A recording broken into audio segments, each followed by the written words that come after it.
They've got a license to talk. Shocking. Positively shocking. And the words are for your ears only. I think you got the point. Welcome to The Words Are Not Enough. On episode number 7 of The Words Are Not Enough, Bond is going galactic and settling down with a wife? Christopher Nolan's name reemerges as a potential director of Bond 25. The James Bond Funko Pop line finally hits store shelves this December, and in honor of the late great Sir Roger Moore's 90th birthday, we rank all of his 007 outings. Stay tuned.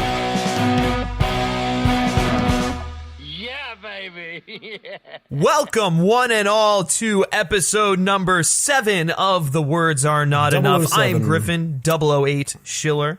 And I am Brody, 005 Saravelli. Oh, wow. I was going to introduce you, but go ahead. Just go ahead. Just introduce yourself. Just fucking do it. You just did it anyways. I don't need your support anymore, Griffin. Jeez. I've hosted 2 episodes by myself now. Yes, that's true. No, you're right. Yeah, I mean, well, and then we didn't have, last week we didn't have an episode. There's a little bit of a hiccup. There was really just a lack of content to put into a show, and then Brody, you were like deathly ill, and I unfortunately just ran out of time. So we want to apologize for that right off the bat for our lapse in content last week. But we made a promise that we're going to keep to you guys that we're going to announce on this show, because we haven't even made a promise yet. So our promise is that we're going to be giving you a review for one of the Bond films next week. So you're going to get dose episodes next week, believe it or not. Just take us back, babe. We promise we won't do it again. I know, we won't do it. Okay, it's good. We're making it up for you. It's great.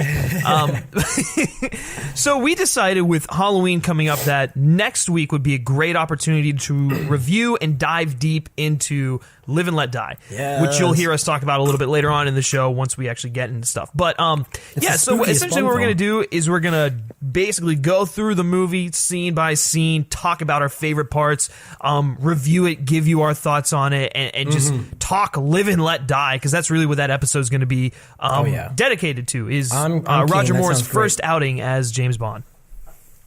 So it'll be a good time.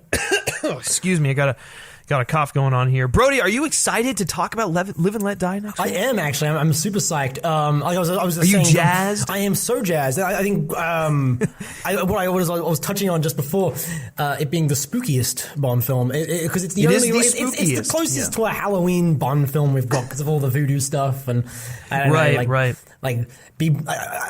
want to dress up as Baron Samedi for Halloween. It just takes a lot of effort, I think. So, it's kind of hard to pull off. Yeah. Mm-hmm. By the end of the night, my face will just be melting, like the paint on it. So was like it's just makeup, the mask, and oh the my gosh, it'd falling off, and this was a disaster. Yeah. Oh, it'd be too much.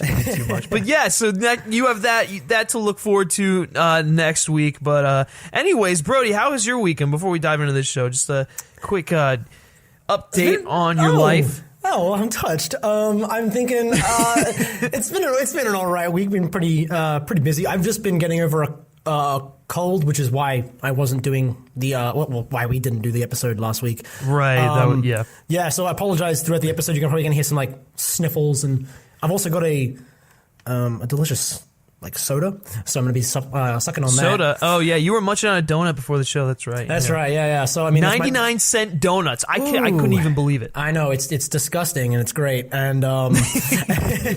Gain weight. Oh, yeah, so, I mean, that's my medicine, and so I apologize in advance, but that's pretty much how I've been doing. I've been kind of blown away with how much news there's been this week, actually. Yeah, this week is, oh my gosh, it's just been like day after day of just stuff popping up, and it makes for a good show, but there's a lot to cover, so let's get into this. Enough chit chat. So starting off here with Tomorrow Never Lies. All right, so the first story that we're going to be discussing here has to deal with James Bond, Daniel Craig, who is also James Bond. Funnily enough, he made some comments on an actor from Spectre that he would love to see return. He's always making comments. Yeah, he's always making It comments. seems. You'll see this week.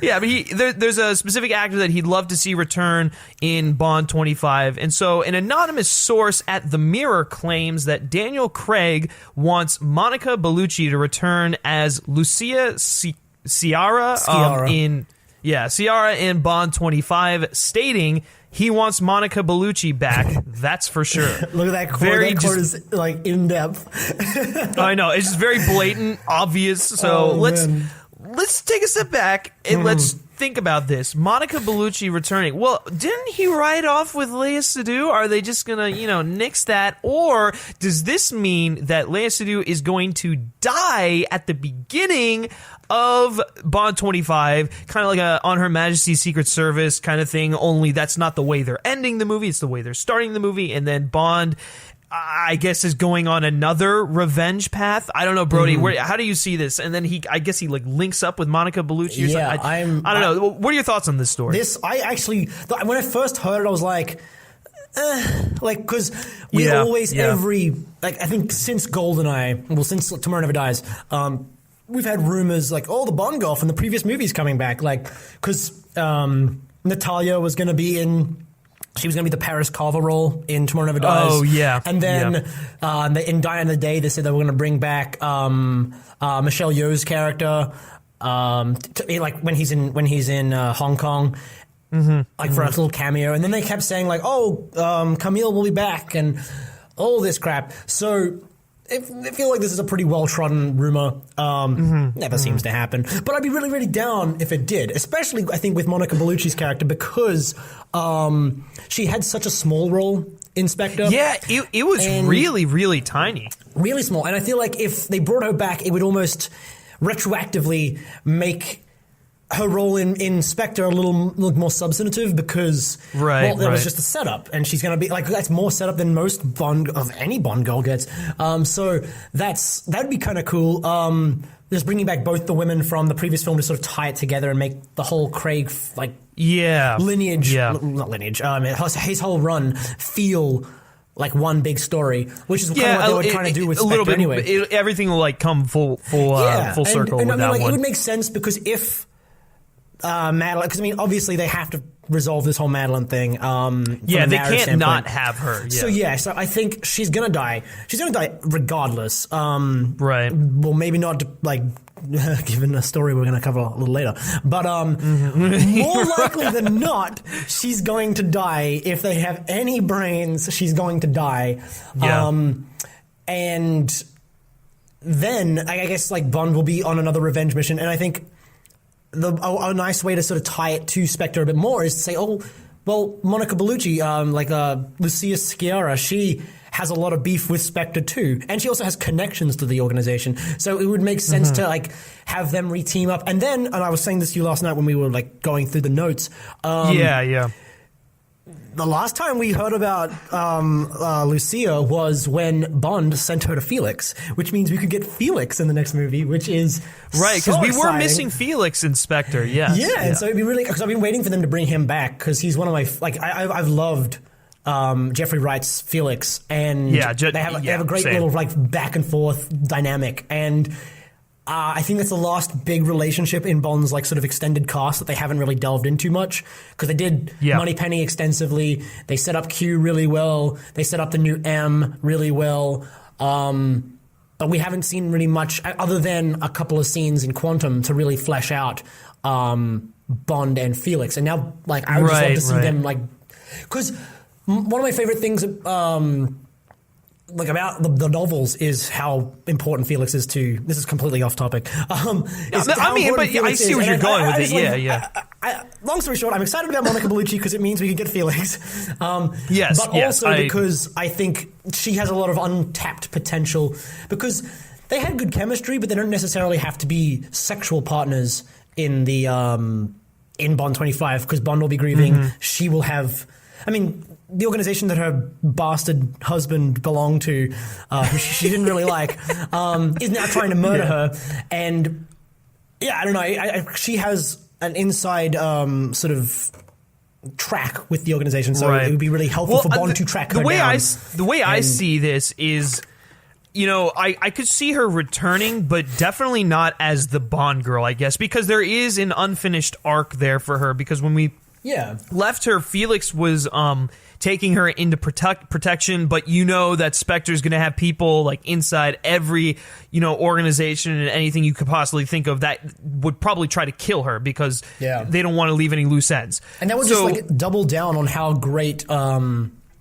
Actually, oh my god! I just had like a completely. I was gonna say it doubles down on how like grand of an organization Spectre is, like how far-reaching it is. That'd be really cool. But I just thought, imagine if they bring in Lucia to testify against Blofeld because Blofeld's like in custody. What if they have that'd be actually kind of cool, like having like a bunch of hearings that sort of like tie into like trying to like take down like not diplomatically. I guess legislative, not what's the word I'm looking for? Legally, you know what I mean? Like through the justice system, trying to take down this organization. That'd be an interesting way to tie her into that, actually. Oh, it would be, and that would go back to the thing where she wouldn't necessarily be the Bond girl, but like she would probably show up testifying. But like you said, though, these rumors have come out before of like past Bond girls making appearances in new films, and it doesn't always pan out. Right, exactly. So this is a very common rumor that we always see. Right. So I would take it with a grain of salt, but it'd be cool. and whether Daniel Craig wants her to return, it really doesn't matter. They're already going to give him a lot. They might, not budge on this one, or they might. I don't know. It depends on what the story calls for. But the cool thing is that if she were to be in the movie and be the Bond girl, she would actually be the oldest Bond girl featured on screen, which is... It would be a nice change of pace from just, Bond going after the younger women. He's going after someone who's a little bit more his age. So that whole thing would...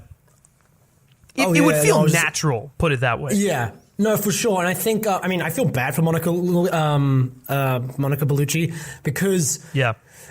She's like, what, 55? And every article... I know, she's not even that old, but it's just like, the oldest Bond girl. How old is Monica Bellucci? Like, I feel bad for her because she's not that old. But, no.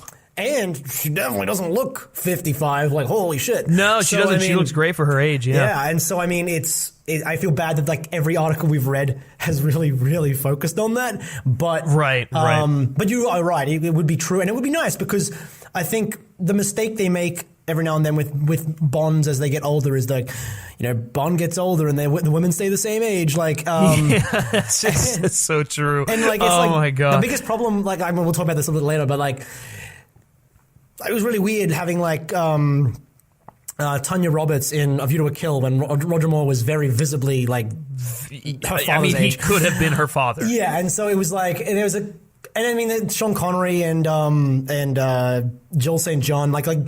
Yeah. I guess even Halle Berry was too young for Pierce Brosnan. Like, but Pierce Brosnan didn't necessarily like. Yeah, no, you're right. He didn't look super old, but like I just remembered.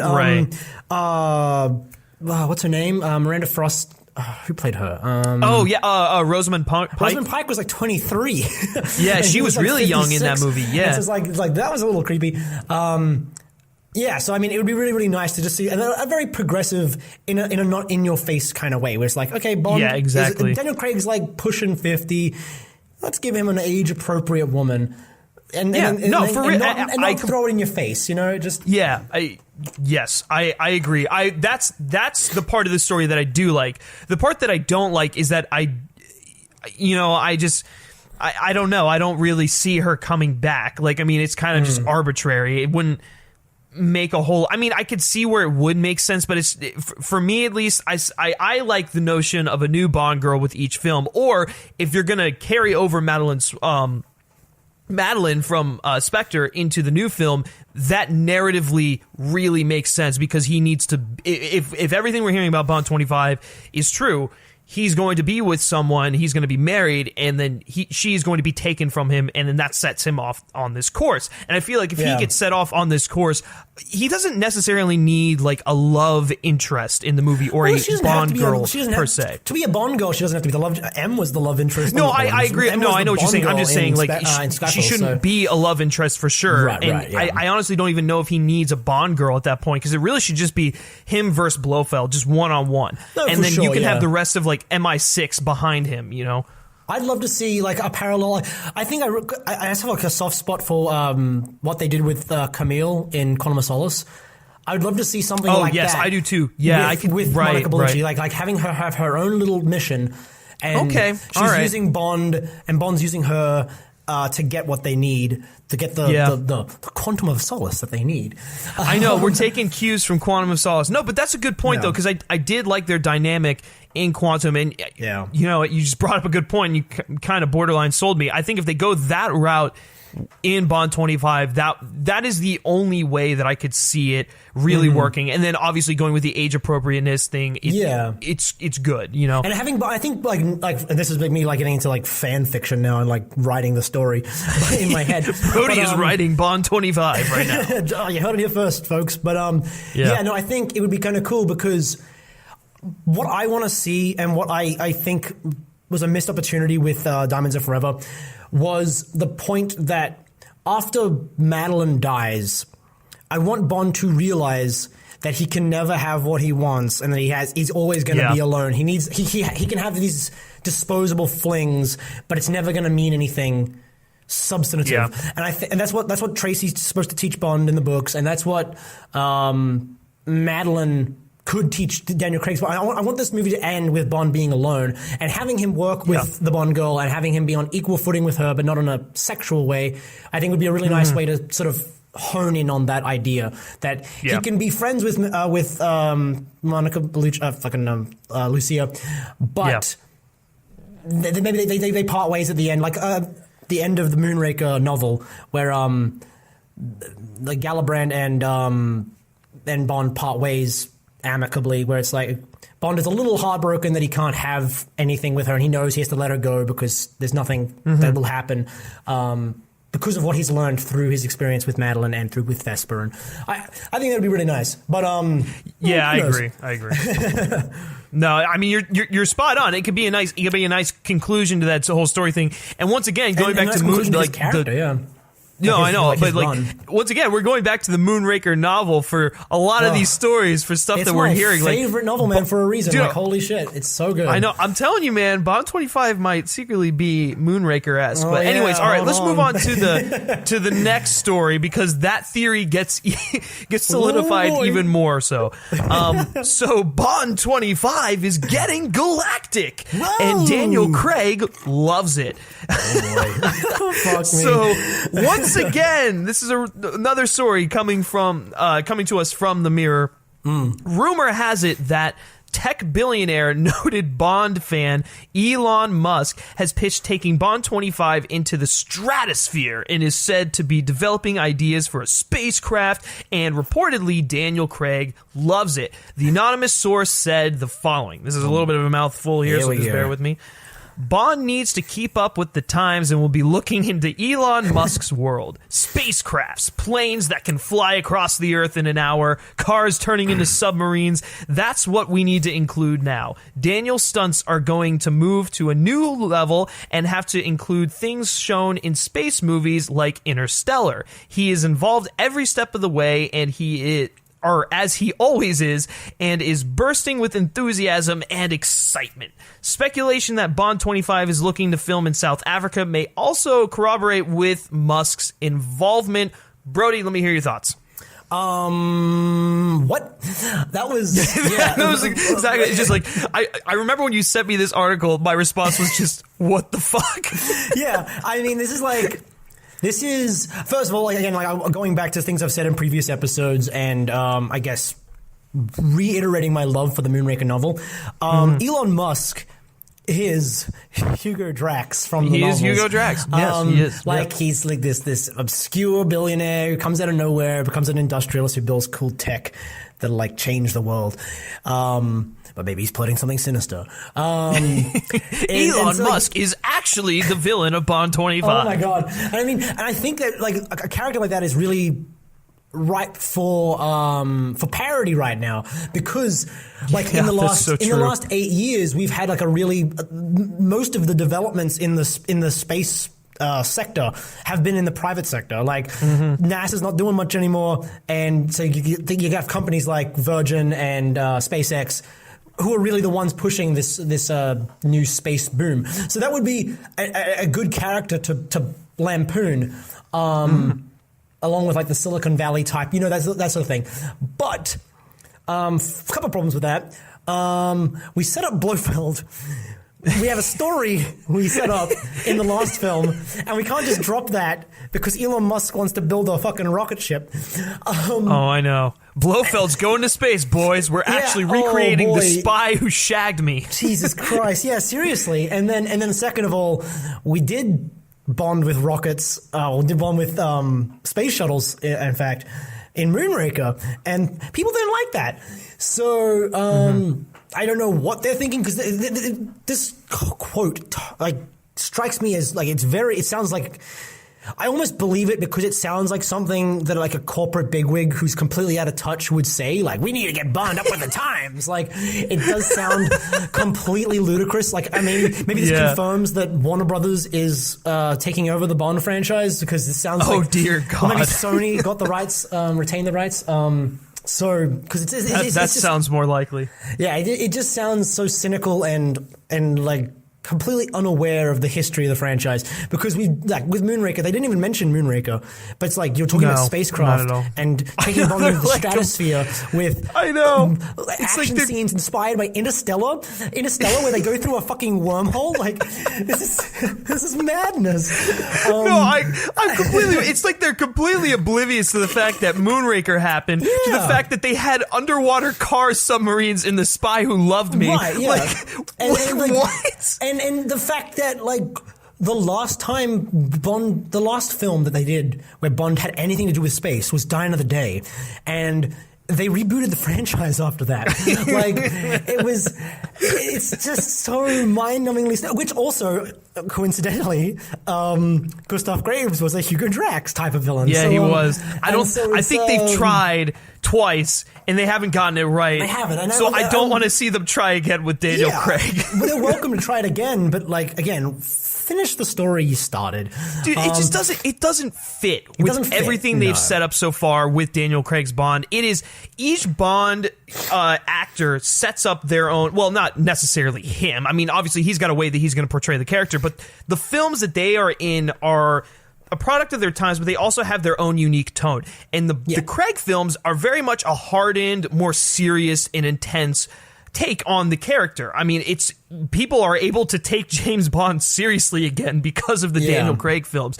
And so I think sending him off to the moon with Bond 25 is not the way you do that. It makes no sense. It goes against everything they've been setting up with Daniel Craig, and especially if they want to actually continue the story of him settling down and having a wife. You can't do it twice. I'm sorry, you can't have both. You either have to go that route and make it a more emotional story, or go balls to the walls and go to outer space, and that is definitely not what they need to be doing with Daniel Craig's film. This is just ludicrous. I think I don't believe any of this, to be honest with you. Daniel Craig is probably on board because he doesn't give a shit and he just wants to make money, to be quite honest with you. Or honestly, I don't think Daniel Craig has even heard this idea. I think this is just someone pulling it, like, literally out of their ass. That is the more likely reason. Yeah. But I'm just saying, if he just off the cuff said, "Oh yeah, that'd be cool." I mean, he probably wasn't really hardcore thinking about it. I'm just, this is just silly. An Elon Musk type villain could be cool, but just not for this Bond. We need to take Christoph Waltz back. We need to enhance Blofeld, make him the true villain of the sequel. To Spectre. I mean, that's the thing. I get people may not have been enamored with his performance in Spectre. No. I liked it, but I get that some people didn't. But that is not grounds to just completely drop the story that was set up. Send him to outer space. Yeah, it's like oh, I guess Blofeld didn't work. Let's just completely write him out of the story, write out the girl that he settled down with out of the story, and just go to space. Like, it's so, like, a lack of foresight. And Daniel Craig has his time as Bond, his tenure has been defined by its continuity. Yeah, I don't know why exactly. They would drop the all continuity of the in the last film do take place in the same timeline. Yeah, and I mean, like they very deliberately follow each other. Like, Casino Royale is followed by Quantum of Solace, and then there's a bit of a gap, and then Skyfall happens. And Skyfall harkens back to things that happened previously. in terms of like the dynamic between Bond and M and all that sort of stuff. And then Spectre is deliberately a sequel. So, I mean, and not only a sequel to Skyfall, but it ties together Quantum and Casino Royale. And, like, so it would be really weird if there's something that said, well, we got that out of our system. Let's just do a random one now. It wouldn't feel right for his last entry. Yeah. It just wouldn't. And, you know, some people like the fact that there is, like, a continuity with the Craig films, but then a lot of people don't. So, like, I mean, I see it both ways. I understand if you're not a fan of the fact that Bond has a continuity type thing. They should read the books. The books have a continuity, and so do the early films. Like, all of Sean Connery's traditionally films, in the Bond films, like, they don't explicitly reference past ones. The only time I've ever really noticed them doing that is in On Her Majesty's Secret Service, when he goes through the drawer and he finds all the things from Sean Connery's adventures. Yeah, no, for sure. I mean, they did it in in From Russia with Love. They mentioned Dr. No being killed. Oh, you're right. Yeah. I mean, it was very brief though. And in Thunderball, they mentioned. I mean, in You Don't Live Twice, they mentioned that Blofeld, like, knows who Bond is, and like all of the Connery films kind of loosely tie together. Right, but not as much as the Craig ones per se. The Craig ones are like explicitly like this adventure happened, and then this adventure happened. Yeah, and that's what I'm saying. Like they are tied into one another, I guess you could say. But anyways, we're getting way off topic there.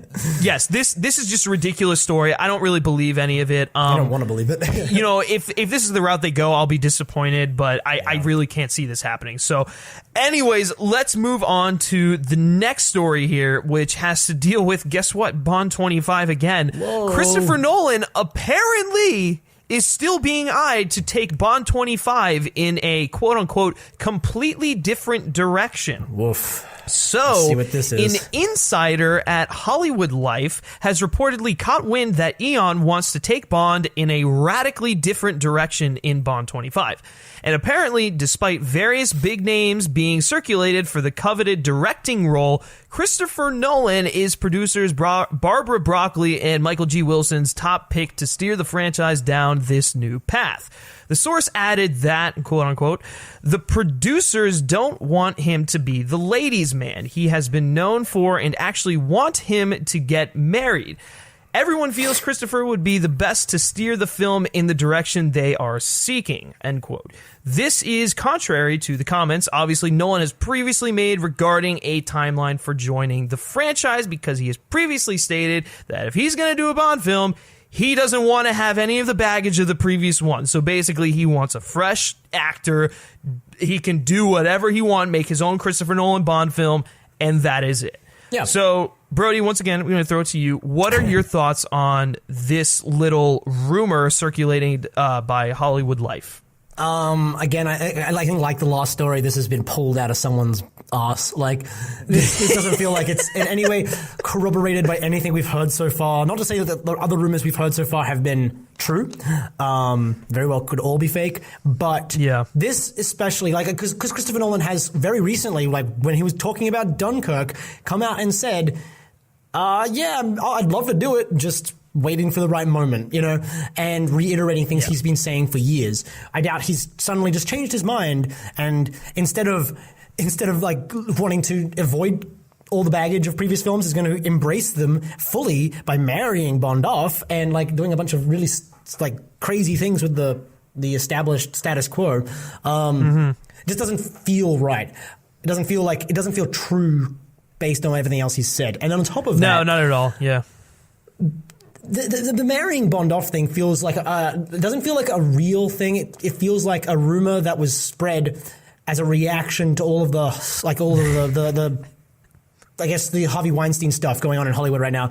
Like, we can't have a floundering like main character. His Bond is kind of a dick to women, so it feels like some blogger capitalizing on that, like in the news cycle right now, and saying, well, what if I spread a rumor about Bond becoming monogamous. Right. It doesn't. Like, there's no solid facts here. It's literally just I have a guy who might know that this is potentially going on. Blah blah blah. And it's everything that they mention here is stuff that we have covered in previous episodes. Yeah. And is pretty much put to bed that Christopher Nolan is not returning for Bond 25. He does. I mean, I really don't believe this at all.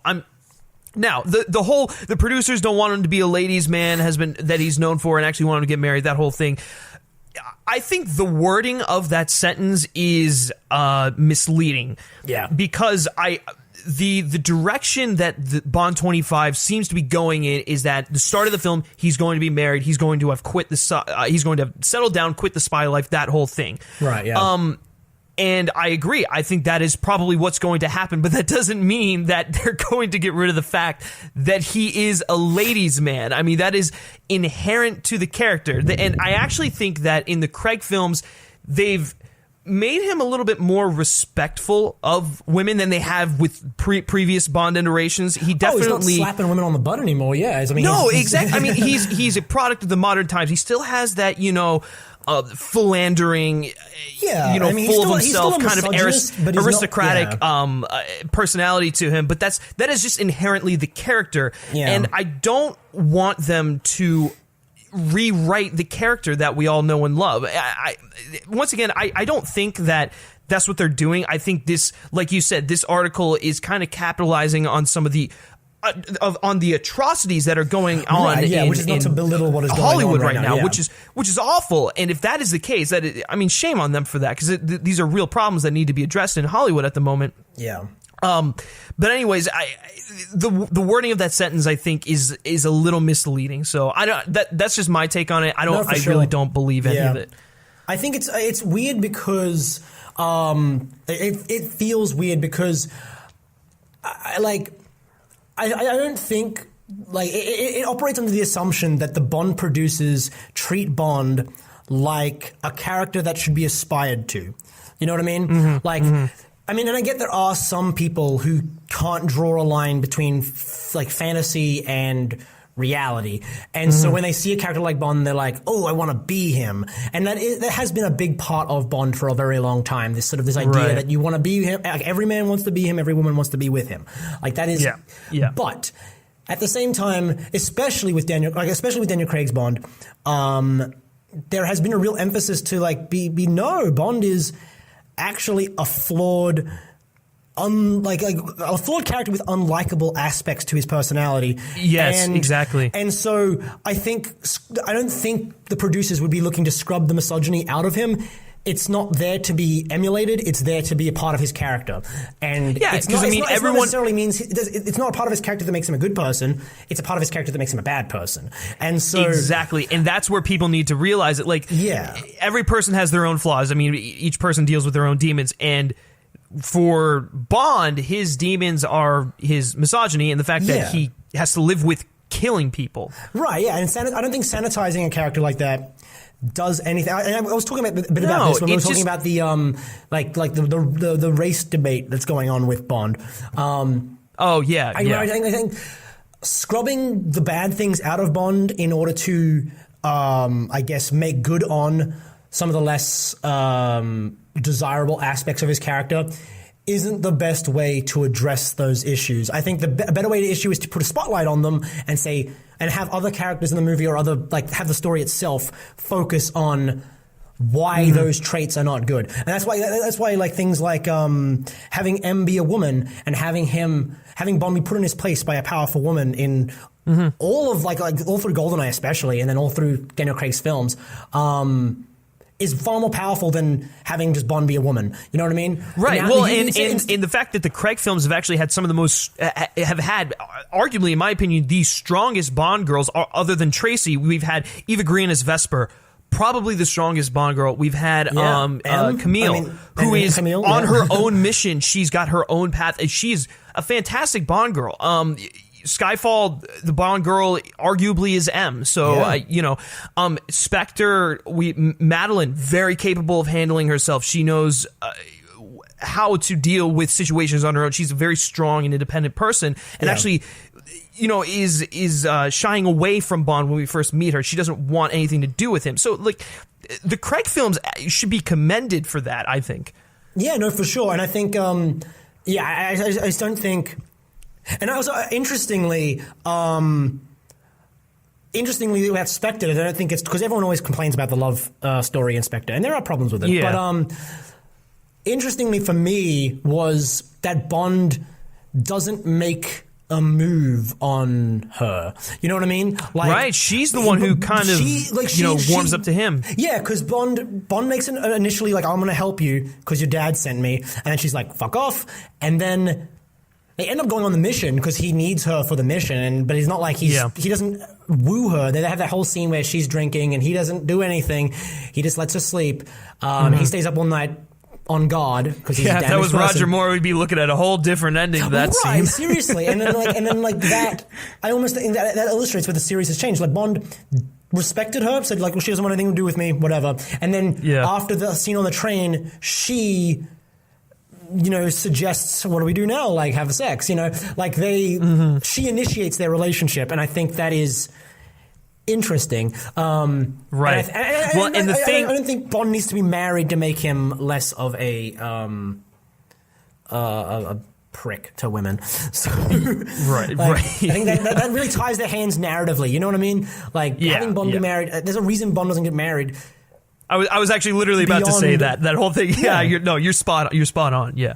Because what do you do once Bond's married? He's gonna have kids. He's gonna, like, settle down. Like, that's. Yeah. I mean, I get Daniel Craig's retiring, but the series goes on. Like, it's just kind of weird. No, I agree with that. Yeah. So, once again, another tangent, but all relating back to the story at hand. Yeah, in the end, I don't really believe any of it. So let's move on to the next story here. And this is actually some good news. This is actually news that we can confirm.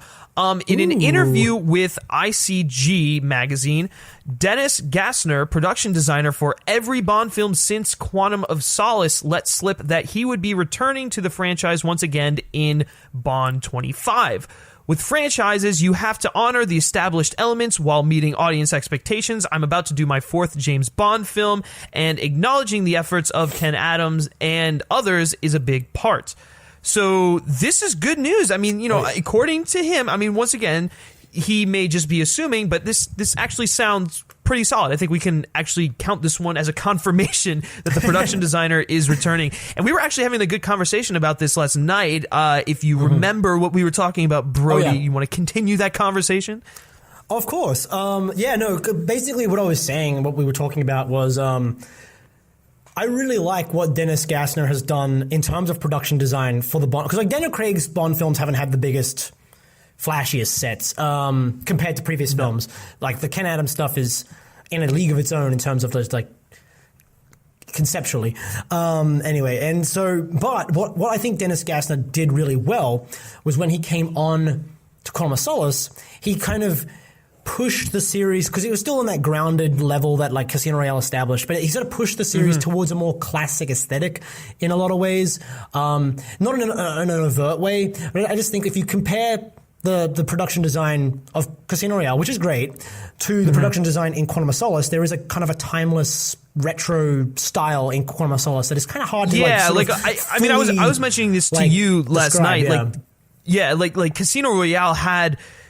once again, it was leagues above this, but it still had that feeling of an early 2000s action movie. Now, once again, maybe technology wasn't just up to speed and stuff like that, but the aesthetic of it definitely felt like an early 2000s movie. I think intentionally, too. They didn't want it to make it feel too, like, classic because it was the origin story. Right, exactly. And then we move on to Quantum of Solace, and this is coming out in 2008. So we're a little bit away from the early 2000s. We're approaching the 2010 era.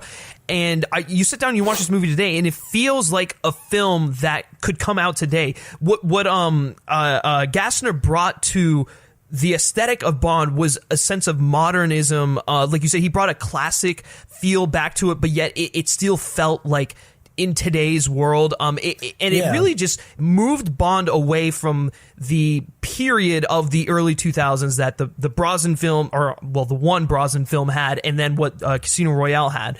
So no, for sure. And then he was able to carry that on with Skyfall and Spectre in a way that accommodated Sam Mendes' villain, or I'm sorry, not villain, Vision. And really, I think it's something that oftentimes goes a little underlooked and underappreciated. Oh, yeah, for sure. I mean, I love Gassner, he's got some pretty fine work to show for in Quantum, Skyfall, and Spectre. I mean, I love Silver's little, island. That was brilliant. Yes, the stuff he did. I was just reading recently. The stuff he did with the Macau, the big casino. Apparently, they built on the soundstage. They built that entire exterior, filled it like a big pool, and put like dozens of lanterns in the water, and then actually recreated the locale. And then they brought in set designers from China to do authentic. Chinese dragons and stuff like that, just for that one shot of the entrance.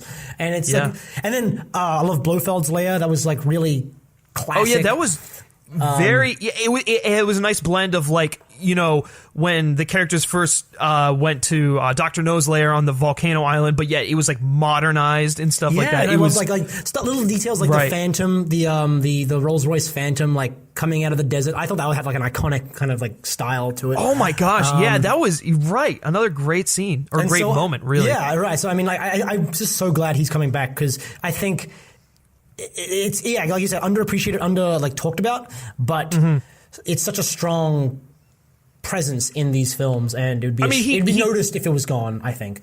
Right. I mean, he really is creating the world that Bond lives in, and like you just mentioned, it would be very noticeable if someone different were to step in. I mean, I'm not saying whether it would be good or bad, but it's nice to know that the man who has really defined the look and feel for the world that the Daniel Craig Bonds take place in is returning for Daniel Craig's last Bond. I mean, it's a very fitting story here. Yeah. It's also nice that he brings up Ken Adams because I'd love to see more Ken Adams set, like inspired sets. That would be awesome. It's good stuff. So also the good little confirmation room there. Was awesome too. There's just a random aside, but anyway, continue. Okay, all right. I didn't know if you wanted to share it with everyone, but I just the new Spectre meeting room. In Italy, in Rome. I thought that was brilliant. I loved it. Yeah, they could have done something derivative of Ken Adams' set from Thunderball, but they just, which might have looked a bit Austin Powers-y in today's day and age. So I think they did the right thing by just take it. It almost went from instead of looking like something out of Dr. Strangelove, it looks like something out of Eyes Wide Shut. Wow, that is a great analogy there. Bring out my Kubrick knowledge, just whip it out. But I've been waiting all day to use that. That's the whole reason I wanted to go on this tangent. I've been biding my time. 7 episodes of this show just to finally drop that one. Yes, he's like, yes, we're finally talking about production design. But anyways, all right, let's move on to our second to last story here. And once again, it's another rumor, and it's actually one that would be pretty sad if it ends up being true. So it seems Rory Kinnear's role as MI6 Chief of Staff Bill Tanner isn't as locked in as one may have thought. In an interview with The Times, Kinnear said each film they make, they say yay or nay, but it's been great fun and an utterly unexpected element of my life. I don't know if I'm in the next one, and I have never done until they give you the call. So sorry, a little tripping up on the words there, but so more convincing with his accent. It's just right, yeah, because everything sounds more convincing in a British accent. So once again, I mean, he's just kind of talking. He's like, "Hey, haven't gotten the call yet," but at the same time, would he have gotten the call right off the bat? They want to get the Bond locked down first, get the story locked down first, and then get the cast, see what's needed and such. I think he will ultimately be in the film as Tanner. I mean, he's been in all of the Craig ones, except correct? He wasn't in Casino Royale, but he was. Yeah, I was about to say, he wasn't in Casino, but I mean, I mean, and I've actually enjoyed him in the films. He has a nice rapport with Bond. It's like a friendly colleagues at work type thing. Yeah, it's perfect. Yeah. So he brings a lot to the role, and once again, a little bit more understated and such. But yeah, Brody, go ahead. What are your thoughts? Oh, no, on I was just going to say, Tanner is such a big part of, not a big part, Tanner is such a core part of the MI6 team in the books, more so than Q ever was. And so, I mean, Major Boothroyd's hardly in the books, but it's cool that Rory Kinnear's basically defined the role of Tanner. We had Tanner like once or twice before that, and it's really his role now, in a way that I don't think basically the rest of the MI6 cast we have right now, they can't claim their characters as definitively as they're he just can claim Tanner. Random agents or stuff, Well, yeah, and there's the thing, like, I mean, Moneypenny, Naomi Harris is great, but she's not the definitive Moneypenny. And Ben Wishaw's great, but he's not the definitive Q. And we haven't seen Ray Fiennes yet, but we've already got 2 other definitive M's. So it's like, but he is Tanner, and so I think it'd be a shame to start not having that. He's probably not going to be in it as much as he was in Spectre. I think the MI6 cast was really, really overstated in that movie, more so than usual. Because it wasn't just a Bond. It was a team film, because there were like the 2 stories going on with Spectre infiltrating MI6 and that whole thing. And so I think Bond going on this soul searching type journey. But yeah. So I think it'd be cool to have him just be in like the opening, like when Bond gets his brief or whatever, or whenever Bond is brought back into MI6 after his wife dies or whatever. Yeah. That'd be cool. And he probably won't be in it very much, but it'd be sad if he wasn't there. It'd be like, oh, I guess Tanner's fired now. Yeah, I know. Mallory's making some layoffs. What happened to Tanner? Yeah. But so I mean, I can't see why he wouldn't be back. But I can see why they haven't confirmed it yet, because maybe the script they come up with doesn't have much MI6 in it, and so he just that would be my guess. And I mean, also, it's just an off the cuff interview. He's just kind of like, I haven't heard anything about the movie yet. They're not to you yet. They have to get the story locked first. It's not the end of the year. Just the movie confirmed Daniel Craig. Yeah. So, anyways, let's move on to our last topic here. Oh, yeah. Oh, excuse me. And this is actually a birthday. Well, it still is birthday. What the hell? On October 14th, the late and great Sir Roger Moore celebrated his 90th birthday. Oh. Which was, I believe, this past Saturday. We're recording this on a Wednesday, for those of you who don't know. Yes, so Saturday, October 14th was Roger Moore's 90th birthday. I think that's just...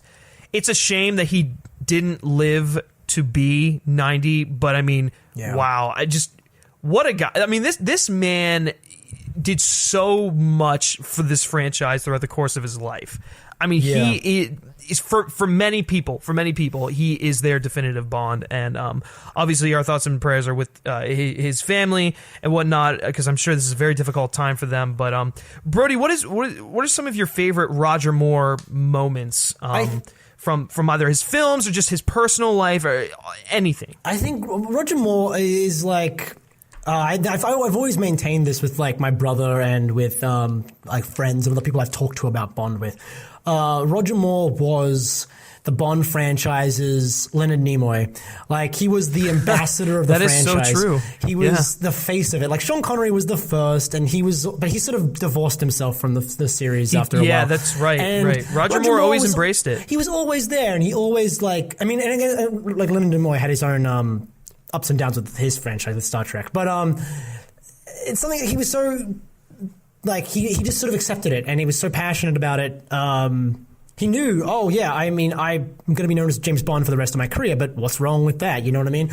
Like, that's the greatest thing ever, to be known as one iconic role for the rest of your life. And God, right. And so he really embraced that. And the other thing that, and this is maybe a strange thing to bring up, but in light of all the terrible things that are going on in Hollywood right now, it is... I'm struck by like how much everyone who worked with Roger Moore said what a classy gentleman he was in real life. He wasn't involved in anything like scandalous, really. He was just a funny guy, a charming guy who did his thing, and I don't know. We need more Roger Moores in Hollywood. Like, I completely agree. That is the one thing that everyone consistently said about him. It was just how great of a person he was. Yeah, and I mean, he ended up doing work with UNICEF, and he's just and I mean, he was, I don't know, just a really, really classy guy. So no, exactly. So and the fact that he almost made it to 90 just is incredible. He lived a long and fulfilling life, touched a lot of people, and like I said, he is the definitive Bond for a great many, Bond fans out there. Oh yeah. Yeah. So wishing Sir Roger, I should say, a very happy 90th birthday, and with that concludes our Tomorrow Never Lies segment. Let us know your thoughts and opinions on any of the topics we discussed in the comments section of wherever you're watching. All right. Alrighty. Speaking of Roger Moore, time to move on to Q Branch, and our first story actually is dealing with Roger Moore once again. There's going to be a common theme here throughout this episode of Roger Moore. So, to commemorate Sir Roger Moore's birthday, the Roger Moore State was officially opened at Stage. God, I can't read. The Roger Moore Stage was officially opened at Pinewood Studios on Sunday, this past Sunday. So close friends of Moore, including Dame Joan Collins, Sir Michael Caine, and Stephen Fry, attended the opening along with producers Michael G. Wilson and Barbara Broccoli. So we've got the new stage at Pinewood Studios, which is where they've shoot. I'm pretty sure all of the Bond films, if not a vast majority. I think everyone except for Moonraker was shot there. Yeah, I had a feeling there was like one in there that wasn't shot there. But anyways, it was like for tax reasons or something, they went to France. But right. Yeah. Right, but so anyways, Pinewood is very much James Bond, so it's only fitting that they name a stage after him to commemorate everything he did for the franchise and for his huge impact. Brody, did you get a chance to take a look at any of the pictures from the opening or from the stage and stuff like that? I saw a couple of like little, like, I mean, it looks like a stage. It looks like a sound stage. Yeah, I mean, it was cool to see like all the Roger Moore like friends show up, like Michael Caine and all. I love the fact that Roger Moore and Michael Caine were like BFFs. Oh my gosh, it's like the perfect duo. Seriously, yeah, and like that's pretty much all. It was also cool to see Barbara Broccoli. Oh shit, that was hard to say. And Michael G. Wilson talking about him, because they're constantly talking about Daniel Craig these days. It was cool to see them sort of reflect on the franchise a bit, and of course, it was just I think it was a nice tribute. That it's a shame he wasn't alive to see it, because I feel like they were going to do this anyway. Right. But I mean, this kind of like they did that for Cubby Broccoli as well, and it's just nice. It's a nice little tribute. Now, yeah, it's a nice way to honor the man on his on what would have been his 90th birthday. Once again, wonderful man. Glad that this was done, and I'm actually curious as to maybe if some of the stuff from the new Bond film will be shot here. Yeah, I mean that's exciting. And actually, interestingly, the 007 stage, that at Pinewood, burned down during the production for A View to a Kill, and they rebuilt it. I think during the production of View to a Kill or something like that. And they ended up like Roger Moore was there for the commemorating of that studio, and that's the one they named the Albert R. Broccoli 007 stage. And so it's just kind of nice because he was like sort of really involved in the studio in a general way back when they made the 007 stage, and I don't know, it completely irrelevant, I guess, but I mean, it's just a nice little... Yeah, no, it is kind of a cool thing. It was like, he was there for when the torch was, well, not necessarily a torch was being passed, but when he was commemorating, Cubby Broccoli's and then, stage. Now Cubby's kids are commemorating him. Yeah. I get what you're saying. It is interesting, but so anyways, let's move on to our next topic here in Q Branch, which I didn't mention at the beginning, but this is where we discuss all the extended lore of James Bond, in case you haven't figured that out, or in case you are new to this podcast. We talk about the books, the comics, toys, anything that really doesn't have to do with the staple films we discuss in Q Branch. Yeah. I think this is the first time I have felt the need to explain what Q Branch is in a couple episodes. Yeah, it's like we've been under the assumption that Q Branch, it speaks for itself. I know. I just felt like, 7 episodes in, maybe we've probably got some new listeners. Maybe, we should explain to them what Q Branch is. I mean, if you want to explain what Tomorrow Never Lies means again. No, they probably got that. For the seventh time. We're not going to go down that road anymore. Go back and listen to the first episode of this show. Please, by all means. Oh, dear. All right, moving on to the next topic here, and this is one that I am stoked out of my fucking mind for. Yes. You really are into these. Yeah, it's like shocking. I'm so into this. In case you all don't know, I am an avid Funko Pop collector. I have got way more than I could possibly count in one sitting. I have 2 moving boxes full of them stored away somewhere because I am doing some rearranging and whatnot, and I've got quite a few stacked around behind me.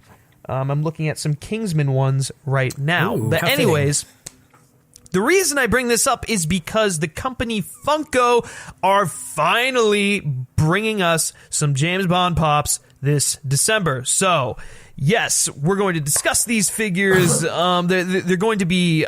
I can't remember how many there are. I'll have to pull it up again. Brody, let me just get your initial thoughts on the fact that they're finally doing this. And will you be purchasing them? So I'm actually not a Funko person. No, you're not. I don't own a single one. I think they're neat. I just don't have any desire to get them. I don't know where I'd put them, all that sort of thing. But I was when I saw them, I mean, I couldn't help but get giddy that there's Bond merchandise. It's that's always fun. It's because it's not a franchise. It's not a franchise that's targeted at a demographic that buys merchandise, so there isn't a ton of it. So it's always cool to see new stuff, like toys and whatever. I was struck by how much the Roger Moore one looks like Roger Moore with so little detail. Speaking of Roger Moore, they even have the little mole. The little mole and something about his hair. He looks like Roger Moore, even though he doesn't have a face really. And the Sean Connery one looks like Sean Connery, even though he doesn't have a face. And I thought that was kind of neat. The only one I might get is the Roger Moore one, just because it looks cool. It's so perfect. But just quickly, I'll tell you which ones they have. They have a Sean Connery one in a white dinner jacket. They have the Roger Moore in his black suit, doing the iconic Bond pose. They've got Odd Job. Yeah, they've got Odd Job with his hat on his head, and then with getting ready to throw his hat, they've got Jill Masterson in the gold paint from Goldfinger. They have Jaws. Sorry, just quickly forget. Jaws. Why did I forget Jaws' name? This is bad. Yes, he's got the... Yeah, right. Why did I just saw him and I was like, yeah, so they have Jaws, they have Blofeld from You Only Live Twice, Naturally. And apparently there's going to be some others that are going to be variants thrown in there. I think there will be a Roger Moore with a white dinner jacket and a Sean Connery in a black suit. All sorts of good stuff here, but these are going to be the preliminary figures that start the James Bond line. I'm going to buy all of them. I'm not even kidding. I'm going to get every single one of them. They look fantastic. I think that, like you mentioned, the likeness to their respective, actors or characters in the movie is unprecedented. I mean, it is just, it looks exactly like them. Two white guys playing the same character, and they somehow look different. It's interesting that they managed to pull that off. I know. It's beyond perfect. But anyways, so these are hitting stores on December at some point, or in December at some point. I don't know the exact date. I don't think Funko has even released the exact date. I just know that they're going to be released in December, and I couldn't be more excited. It's just... Now, finally, we're getting Bond Funko Pops. Where's my... I mean, this is something I do collect, and this will be a fun fact for everyone. Where's my James Bond Lego? I want a James Bond Lego man. I feel like that's just a little too aggressive for Legos, Oh, man, no, I gotta do it. Didn't they have I feel like they've made stranger things. They made The Simpsons into Lego. Oh, okay, that's a good point. So, I mean, I don't know. That's something I would buy. I would buy a little... James Bond Lego man. Oh, fuck James Bond Legos. That would be awesome. Then they can make a Lego video game out of it. Oh, fuck yeah. I'm on board. This is perfect. I guess it just needs to happen now. All right, come on. Hey, Eon, anyone who's listening, the Bond right holders. That's it, yeah. You'll at least make $40 from me, so that's something a return on your Brody will investment. single-handedly buy all of your Bond Legos. I'm surprised there isn't a Daniel Craig Funko Pop. Now that I was a little surprised. I think that'll come out in like the subsequent lines. Like we'll get a Timothy Dalton one, we'll get a George Lazenby one. That. Fuck. Yeah, I know you'll want the Timothy Dalton one. Yeah, that's. I can't wait to see what they do with Pierce Brosnan. Like, how are they going to make Pierce Brosnan look? I mean, I can see him with the hair slicked back, and maybe they'll give him a hairy chest or something. They'll have. It'll be the only one that's shirtless. Oh my god, that's so funny. Yeah, good point. I am surprised though that there's no Daniel Craig one. That's a good point. All right, let's move on to our final topic here in Q Branch because we got a lively discussion ahead of us. Oh yes. So if you don't own all of the Bond movies, which if you are listening to this podcast, I would hope you do, but if you are a casual Bond fan listening to this podcast, never fear, because Hulu is getting 21 Bond movies this November. They will essentially be getting all of the Bond films that aren't the Daniel Craig ones, because I believe the Daniel Craig ones are on Amazon at the moment, or something along those lines. So yeah, you can get your Bond fix by watching all 21 Bond films, which is are all the Bond films that aren't the Craig ones, on Hulu at some point in November. I think they'll periodically be releasing them. I don't know the exact dates of when every single one will be on, but you can keep your eye open for November. And this is great because a lot of times we want Bond on the go. We don't want to break out that big Blu-ray collection of Bond films. So it's kind of nice to just have it readily available on Hulu. I'm certainly going to be taking advantage of this. I don't know. How about you? Yeah, no, for sure. I mean, you can't match that quality that you get on the Blu-ray. But, I mean, sometimes you don't feel like popping in a Blu-ray, but you want to watch something on the go or whatever. Yeah, it's just kind of nice to have it there. It's something I frequently will decide not to watch something if it's not available to stream, even if I own it on Blu-ray, just because... You're just too lazy. Too lazy, yeah. And I mean, if I'm watching it on my laptop, it's always a bitch to put it in my laptop, and it's stuff like that. It just would be kind of a pain. But I was we were talking about this last night, and I was a little curious. I guess who owns Hulu,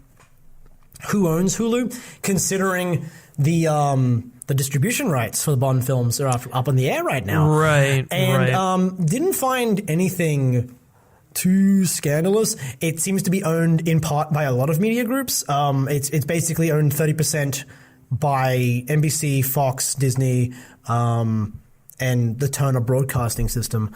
Fairly equally. I think Turner owns a little less, but not a ton of. I doubt Disney's buying the Bond franchise anyway.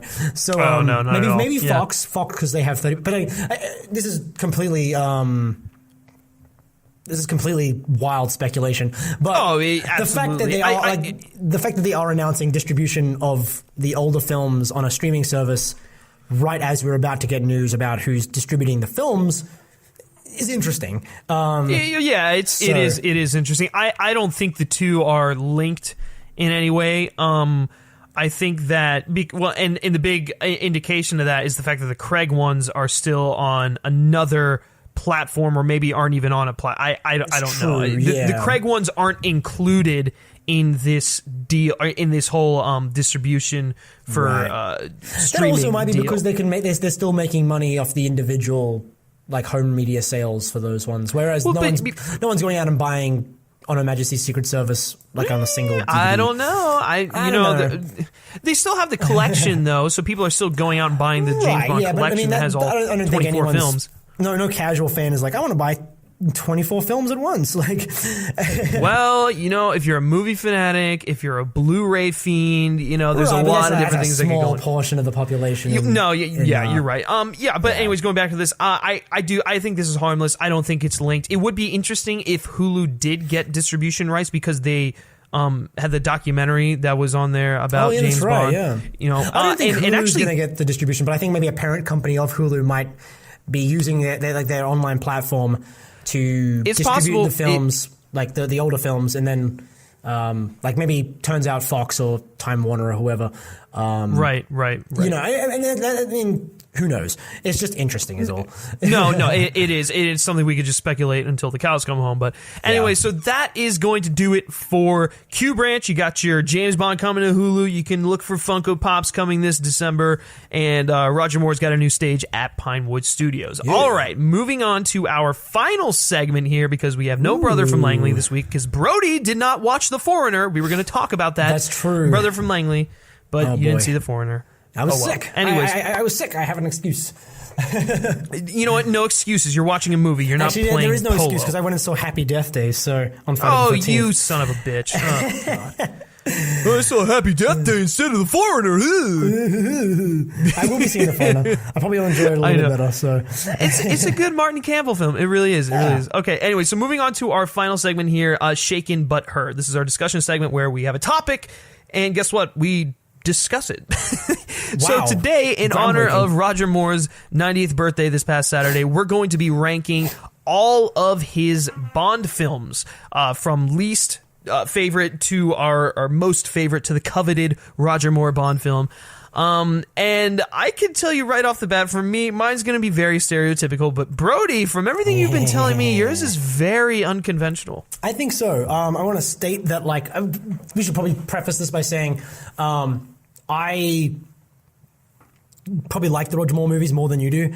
I will go out there and say the Roger Moore films, unfortunately, are my least favorite out of the Bond films, and that really has to do with the fact that I grew up on Pierce Brosnan, so I don't hate them as much as most other people. Right. You know, I'm not just. I think the Roger Moore films just got into a little bit of they just became too silly over time, and I think most people will agree that at least two of the Roger Moore films are probably the worst Bond films ever made, other than Die Another Day, which is an atrocity. But Diamonds Are Forever. Anyways, that is just my personal opinions. I totally understand if you are someone who loves the Roger Moore films. I understand people grew up with this and he is their definitive Bond, just not for me personally. Yeah. I mean, Roger Moore was one of those ones that, like, I grew up with all of the Bond films essentially, but and especially and growing up, Pierce Brosnan was my Bond too. Well, yeah, that's what I was saying. Like, I grew up on all the Bond films too, but it was yeah, and that was more like that was not my choice. It was just I was born.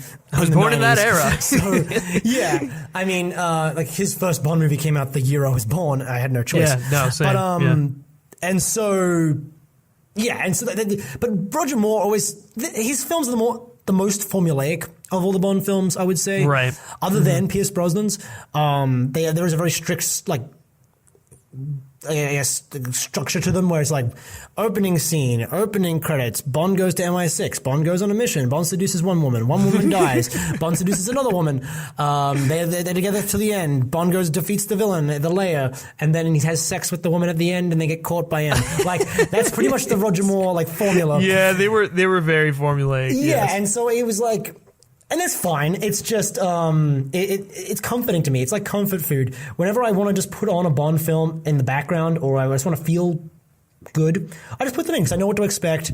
They're all pretty light. There was just a nice, like, it's like coming home when I watch a Roger Moore film. Right. Whereas, like, I can't put on Casino Royale and not feel emotions because it's a good movie with strong performances. You actually have to you have to sit down and watch that movie. You have to be an active audience member when you watch some of the Daniel Craig ones, but you can just sort of put on a Roger Moore movie and, like, just do your homework or something. Like, it's great. So, No. Anyway. Yeah, like I said, I totally get it. But anyways, let's kick off this list. We've got 7 films to go through. Let's try and go through them as quickly as we can, but still, discuss, because the man deserves his time in the spotlight. So starting off with number 7, Brody, what is your number 7? My number 7, I think this is a pretty conventional number 7. I don't think it's as bad as everyone says it is, but Moonraker is probably the worst. Wait, oh yeah, what? That's the worst. That's the worst Roger Moore movie. What? In terms of, absolutely, don't even start with me, son.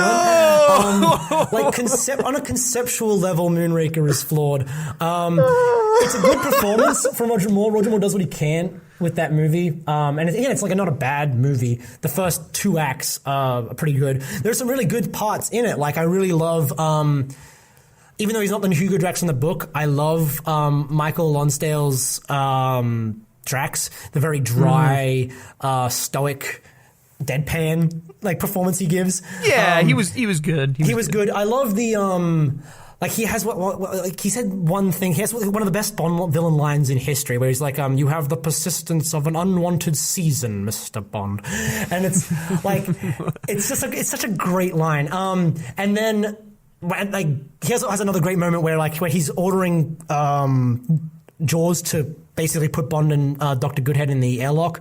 And he like finally cracks. Like he's been so composed the entire movie, and he's like, "Expel them!" And it's such a great moment. And he's like disheveled, and it was a little over the top. Well, actually, not a little, because he was so restrained the whole performance. That moment actually like stood out to me as a kid. It was like, oh shit! The only time he's freaking out, you know, it's the only time he really like sort of emotes, and so it's kind of impactful in that way. I also really love the scene with the dogs when the woman, the first woman Bond sleeps with in the movie, gets killed as per the formula. When Drax sicks the dogs on her, the whole bit with like Bond shooting the assassin in the trees and then the woman getting sicked on by the dogs. Great. The music they play there. I have been trying to find that piece of music since I was a kid. It's so beautiful and haunting. No, because what happens is, I mentioned this earlier, they filmed most of Moonraker in France for tax reasons, and because of that, John Barry had to work in France, and he lost all of his original sheet music. It was like lost in a fire at a studio in France. So now there's no original recordings, or all we have is the original recordings. There's no sheet music for most of Moonraker, so we're never going to get like an updated, expanded score for that, and it's a shame because I love that piece of music. But anyway, I've talked about Moonraker enough. It's still, you think I'd love it based on like the way I'm gushing. I just think right. I know you really haven't said anything bad about it that I would probably say when I mention it. It's just too dumb. Like at the end, they go to space, and but it's there are too much. It's just a remake of The Spy Who Loved Me, which is just a remake of You Only Live Twice. That's one of my issues with it. It is a remake of that. The only difference is they fucking go to space because Star Wars came out. Right, yeah, and Jaws. I like the idea of Jaws redeeming himself, but he redeems himself in the goofiest fucking way. It's like a comedy. It's like a 70s comedy or a fucking cartoon. I didn't like that whole resolution. Anyways, we'll get to that when I talk about it. But okay, yeah, so your number again, like this will give you an idea of like how nice I'm going to be to all the Roger Moore movies. But my least favorite of them, I still like a lot. There's just on a conceptual level, it doesn't work for Bond. You can bend the Bond formula to go into different genres, but you can't break it. And I think Moonraker got about as close as you can to breaking it. It's still a better movie than still Gone has Forever, a fresh score on Rotten Tomatoes. Yeah, I mean that's hard to tell with some old movies. Okay, and it's barely fresh too. Doesn't it have like a 60 or something? It's barely 60. Anyway. What is your number 7, Griffin? All right, my number 7, you're going to hate it. You're going to hate it, but I got to call it as I see it. A View to a Kill is hands down not only the worst Roger Moore Bond film, but I happen to think it is the worst Bond film ever made. Oh, God, no. Oh, my God. It really is. Forever again, please. We've already had this discussion on Diamonds Are Forever. No, anyways, A View to a Kill, it is just so...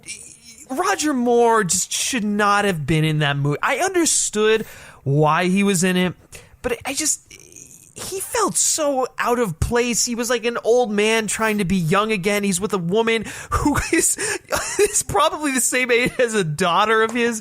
Yeah. You know, the whole story is just very it's a generic. It's a Goldfinger plot. It's the Goldfinger plot. Like we're gonna. It's dumb, and you know and I've mentioned this to you multiple times. The only redeeming part of this movie is Christopher Walken as Max Zorn. I mean, yes, he is the saving grace of this movie. The saving Grace Jones of this movie. Oh my God! Yeah, I loved her too. I thought Mayday was really cool. No. I mean, it was cool. But like, just you go back and you watch it, and you're like, she's like the prototype for On a Top. It's okay. No, that's true, but it was done better with Zonya on top. For sure, but still. I mean, she was just a little. I mean, I don't know. She was fine. I mean, the movie yeah, you can turn it on. You can watch this disposable fun. It's you can watch some of the action scenes in it are good. But I don't know. I really just I don't care for it. I think that it has a very bad 80s tinge to it. That's probably why I love it, honestly. Now that you say it, that's honestly probably why I love it. Because it's got the 80s feel. But once again, something else they did in subsequent film or in sequential films are the 80s-ness was done better in the Timothy Dalton movies. Let's just be honest here. I mean, it wasn't overly of all people, 80s. You're not going to get me to argue that the Timothy Dalton films are superior. Yes, I know. I knew I'd have you there. The song by Duran Duran, it's fine. It's good. It's good. I will say it is good, not fine. I'll say it's good. It's not one of my favorite Bond films. I know people love this song. I know it's probably one of the on most people's list. It is probably their favorite Bond song, or in their top 5 or 10 or something like that. And I get it because it was a chart topper during the time. But like, I don't know. Just listening to it today, I'm just like, this doesn't feel like a Bond song. It just feels like they threw in a generic, or just a random 80s pop song. My God. I've got a story to tell you about the opening credit. When I get to A View to a Kill, I'll tell you the story I have about the song for A View to a Kill. I have a story. For that. Yeah. That's fine. That's fine. Anyways, I mean, you've heard me rag on this film enough. I don't. It's not a good movie. It's just not. It's not a good movie. That's fair. I mean, I probably wouldn't say it's a good movie. Yeah. But, all right, Brody, what is your number 6? This was so hard for me. This was so hard. I had to put The Man with the Golden Gun. Okay, that's fine. I don't, because the thing is, it's hard for me because I don't hate it, and I know I should hate it, but I don't hate it either. I mean, I'm in the same category. It's got like I just if you take out some of the goofy stuff, it could have been the best Bond movie ever. You know what I mean? Bond versus an assassin, like the shadowy Bond, the Bond who pays, like the private sector Bond, like it's. Great! What a great idea! I mean, the novel it gets all that stuff from the novel, and but it's just such an opportunity they had with Christopher Lee, who is probably my favorite Bond villain performance. And most people would agree with you. He's definitely in my like top 5. That's for sure. I think Scaramanga is my favorite Bond villain, and it's because Christopher Lee is just. He's so good. He's so good at being. He sucks you in, man. He's incredible. He's so charming when he's around Bond, and yet he's so focused when he's like in the fun house. And then he's got like a weird there's a weird sexuality to him when he's with his girlfriend. And that's very intentional. But like he's just such a. I mean, in a lot of ways he's like a bullfighter. Right. I mean, in a lot of ways, he is like Bond, Oh, yeah, absolutely. And there's like a menace to him, too. Like, there's a scene right before he goes and kills someone in Hong Kong. I'm blanking on who he goes and kills. He kills someone connected to the Solace agitator when Bond's at the Bottoms Up Club, and which is a great name. But Bottoms Up Club. But then, like, there's a scene right before that where they imply that he has sex every time he goes and kills, like a bullfighter, before he goes into the arena, and it gives him that adrenaline, and it clears his mind and whatever. And so there's a scene where he's just sitting on the bed with his gun, and he like sort of rubs the gun on Maud Adams' face. Andrea, I think her name was. I remember. It was just so he's creepy. It was so creepy and perfectly played by both of them. Where it was like she is terrified of this man. There's a reason she doesn't just leave. And it was just such a terrifying and beautiful. Like, there's no dialogue in that scene. It could have been really cheesy. And again, like he has a monologue at the end of the movie. It was one of my favorite monologues. In any Bond movie, where it's like come, Mr. Bond, you enjoy killing as much as I, so why don't you admit it? Like, it's a great monologue, and I think if they'd taken out the Solace agitator subplot, this movie would have been way stronger. That is very like ripped from the headlines in the 70s with like the energy crisis, but it doesn't work. Very product. It's very incidental, and it doesn't have anything to do with Bond versus Scaramanga. There's also some really dumb stuff with Bridget Eklund's character, Goodnight. She's kind of pointless. She should never have been in the movie. I mean, she's just a throwaway Bond girl. Maud Adams would have been good, and then if Maud Adams was the Bond girl, and then she dies, and then it's just Bond versus Scaramanga from then on. that would have been fine which would have with me. kind of been like what they did in Skyfall. Exactly, yeah. And I think because of the formula that was so important at the time, where there has to be a Bond girl at the end, that's the only reason she's in this movie, and it's apparent. Yes. Yep. Yeah. There also I actually didn't mind. They brought Sheriff J.W. Pepper back. Really. Oh my God. Hilarious. No, I love that. Because I love that. Like, that was so dumb, man. Heavy continuity, and then like. John Barry fucked up with this movie with the score. The main theme is terrible. The slide whistle during the car chase ruins a brilliant stunt. It is such a good stunt. But one of my favorite things is when you first see J.W. Pepper, you get that little Live and Let Die riff. Like that. And it was just such a nice thing to hear like a different Bond theme, from a Bond theme from a different movie being played in like the follow-up movie. I just thought it was so cool. Yeah, there's little things like that that are great, but overall not a great. Like Knick-Knack's way out of place. Does not belong in a Bond movie. We'll get to him in a little bit. It's just there's just some stuff in this movie that's a little off, and it is rushed. It was made like the year after Live and Let Die to like sort of capitalize on Live and Let Die's unexpected success, and it shows. And it's also like trying to capitalize on a bunch of like kung fu movies, and so there's like a really random it does have a little bit of that feel to it. Like when Bond, instead of being killed, Scaramanga, who's been incredibly intelligent the entire movie, suddenly just says, take him to school, and they take him to a dojo to get kicked, and it's like, did you think that was going to stop him? Like, yeah, that was stupid, and like it really undermined the What was that? I know. And then he escapes in the river. Yeah, and so like there's a bunch of like, and then they obviously had that river chase because the Live and Let Die boat chase was good. Gotta do the same thing. So yeah, it was kind of just cheap in some ways, but I still like it because Christopher Lee is the reason this movie is above Moonraker. And honestly, why I debated putting it higher on this list at first, but yeah. But one person cannot make up for a whole just very subpar movie. Yeah, of course. Yeah. No, that's fair.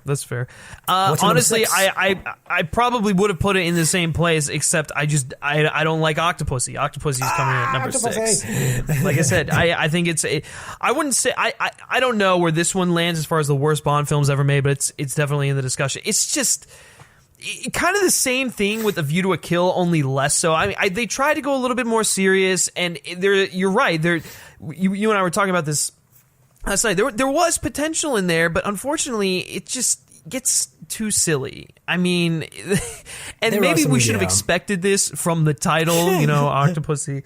But I don't know. He goes undercover as a clown. Yeah. The stuff in India. I mean, the whole movie takes place in India, basically. But like, just some of that stuff. Like the I didn't really dig the villain a whole lot. Kamal to Khan. be honest with you. I mean, the villain was kind of like, because there was like 3 different villains. There was Kamal Khan. There was General Orlov, the general, the Russian, and then there was. Octopussy was kind of the villain for a little bit, and then she wasn't. Yeah, and that's another thing. She was just, once again, she didn't do a whole lot for me. And the movie just it was following that Bond formula, just like pretty. It was just kind of like they started having ideas for doing something a little bit different, and then they just like threw them away. Which may have had something to do with I think. They played some parts of it safe because this was the one going up against Never Say Never Again, right? Which want to lose their core audience, and I think that's right. And I think that's the perfect way to describe this is safe. There's nothing new here. It's all stuff we've seen before. They've got even more silly stuff in there. Roger Moore is definitely getting up there in this one. I mean, he's not nearly as visibly older as he was in A View to a Kill, but like. Still in this one, it was just a little, and that's just kind of where I draw the line with the movie. Is like it's just very bleh to me. I know I've been repeating myself a lot, but one, I haven't seen the movie in probably a few years just because I don't go back to it, and two, it's just it is what it is. Fair enough. Anyways, okay. Well, my number 5 is Octopussy. So, okay, all right. I mean, I wanted to put this higher. You and I literally switched. My number 5 is the man with the golden gun. So. Oh, there you go. Yeah. Yeah. So, oh man, that means Moonraker is way too high on your list. But hey, come on. But I mean, you probably think of View to a Kill's too high on my list, but in any case, Octopussy is that comfort food, like I was talking about earlier. Like Octopussy is that one I can put on and just watch. It was one of the before I owned all the Bond movies. It was one of the only Roger Moore ones I owned, and I just watched it religiously. Okay. And there's something just very comforting about it. There's also like the plot is a little more intricate than the average Roger Moore villain plot. Right. They definitely did try to do some new things. Yeah, it almost has there's almost a From Russia with Love vibe to it in terms of like there is a Cold War. No, for sure. Like there's a Cold War espionage plot involving like in From Russia with Love it was Spectre, but in the book it was the Russians, and then they weren't able to do that in the 60s because of Cold War tensions. But in this one, the Russians get to be the bad guys, and it was interesting. Like I really like the idea of like having the whole Bond play into the whole Western Bloc issue going on, the Eastern Bloc, sorry, and like missile defenses and all that sort of stuff. That was very, very big with disarmament at the time in the 80s. Very topical. And the whole Fabergé egg thing was cool, a little convoluted at points because you had to keep track of which one's the fake one, which one's the real one. But I don't know. I thought that stuff was like actually really cool, like different espionage stuff. But there's also some goofy stuff with like the clowns and that's just where I'm just like I never wanted to see that. He's barely the clown. Like he's the clown at the very end, and like to his credit, Roger Moore plays that scene fairly straight. Like he's like where he's panicking about the bomb going off. I believed. I was like, oh shit! Like Roger Moore's acting. Like dude, that was no. I mean, for sure. He's like I mean, he looks goofy because he's in a clown costume, but he's like panicked. Almost like I don't know because they're not. The scenes aren't like really anything alike. But for whatever reason, every time I see that, I always think of the Adam West Batman trying to get rid of the bomb in this Batman for sure. The movie. Yeah. Like, there is like a vibe. I can see what you mean. Yeah. But I just like aspect. I like Kamal Khan as a villain. I think he's nice and subdued. I don't think every Bond villain needs to be over the top. That's the same reason I like Dominic Green. It's like I agree with you on that. I agree with the fact that not every Bond villain has to be over the top. I just didn't really find him to be that menacing or interesting. Fair enough. I liked his the scene where he hunts Bond in the jungle. I thought that was a really cool concept. Yeah, that was fine. It was fine. And also really love Octopussy. I really liked their chemistry. I thought that I immediately got why they liked each other. She respected Bond for not murdering her father. And then, which is actually the short story. Like it's almost like it's weird because the story she recounts is the story, the short story Octopussy. So it's interesting that it's almost like the short story is canon in the movies because it's directly relating to something that happened in the short story, which is kind of cool. But so she respects him, and then I get that like they're both kind of live on the outside of morality, and so I can see why they like each other. They were age appropriate, which I will say that nice. Yes, they were age appropriate. If A View to a Kill hadn't happened, I mentioned this last night. If A View to a Kill hadn't happened, I could see Roger Moore's Bond settling down with her. They have there's a good fit with the two of them. I don't know. Octopussy's really comfortable for me. I mean, going back to Octopussy herself, she I shouldn't say that I like disliked her. It's just that she, as far as Bond girls go, she just, that's really just what it comes down to. Like, I get it. Yeah, they had chemistry. There are worse Bond girls and there are better Bond girls. She kind of falls in the middle towards the back half for me personally. Fair enough. I mean, and also fun fact, Maud Adams, who's in The Man with the Golden Gun, is Octopussy. So she gets to play two Bond girls, which is pretty neat. We go. Used to be that 2-2. Also, there's a rumor she's in the background of one of the scenes in San Francisco in A View to a Kill because she was just on set that day visiting. And that's funny. Yeah, I've tried my entire life to find her. I'm going to have to pop the Blu-ray out now that I'm thinking about it and scour it. Well, guess who's watching Octopussy later? Oh yes, I hope it's because of me. Yeah, no, I'm not. Oh no, I'm sorry, I'm not watching it. I'm saying you are going to watch it probably. Oh, I mean, probably, yeah. To be honest. No, I've already made my peace with it. I'm not a huge fan of that film, but.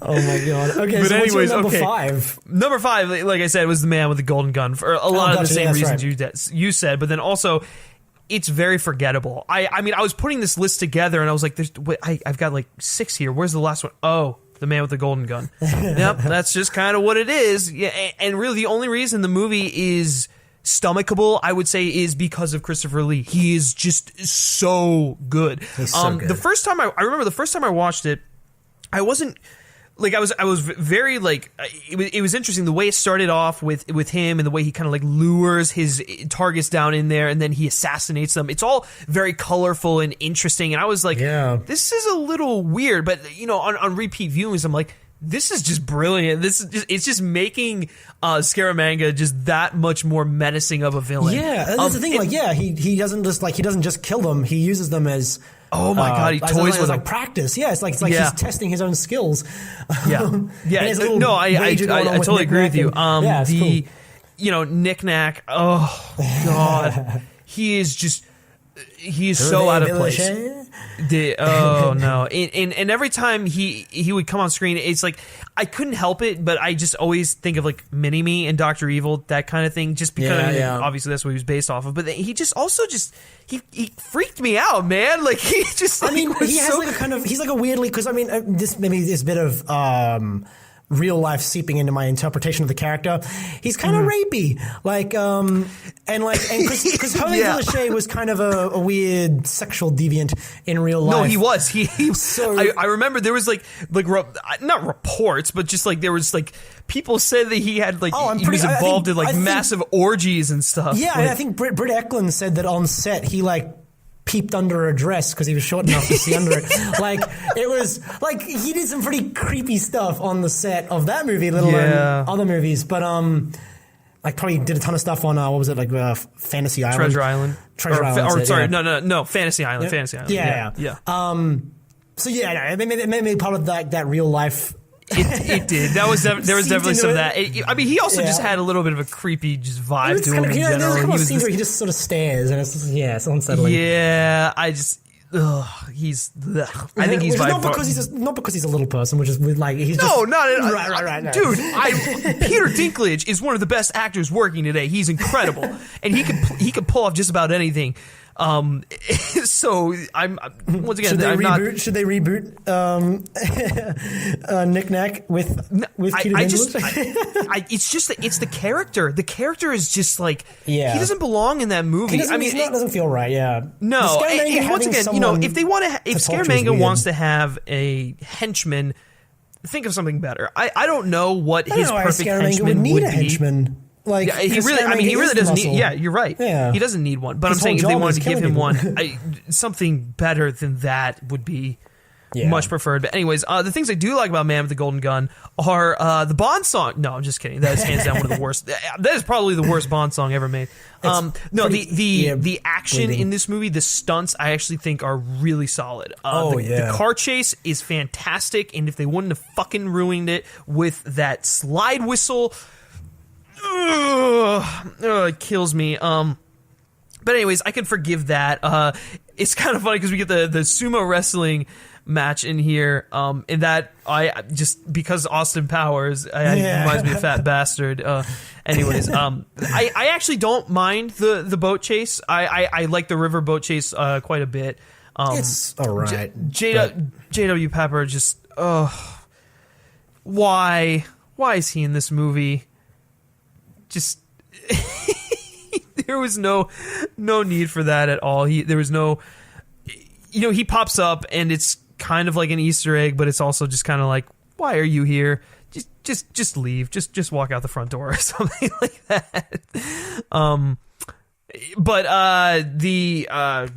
am I thinking? The final confrontation between Bond and Scaramanga, I think, is brilliant. I love the way he defeats him. He outwits him, and I think that's the greatest thing about that is it's the thing between Scaramanga and Bond is it's truly a battle of the wits, not necessarily who's the strongest, but who is gonna outdo the other. Good night. You already mentioned, just a wasted Bond girl, completely unnecessary. And I think Roger Moore is good in the film. It's not one of his best outings as Bond, but he's serviceable. He's fine. But I think just to put a cap on this whole Man with the Golden Gun thing, it's just a very just forgettable movie. That's the problem with the Man with the Golden Gun, is it's forgettable. It's got really silly aspects to it. The music isn't good, and it just kind of like you mentioned when you were talking about it, it goes into a few odd directions that it probably shouldn't have. So anyways, that's why Man with the Golden Gun is at number 5 for myself. All right, Brody, number 4. So my number 4 is A View to a Kill. It used to be my favorite my favorite Bond film when I was like a kid.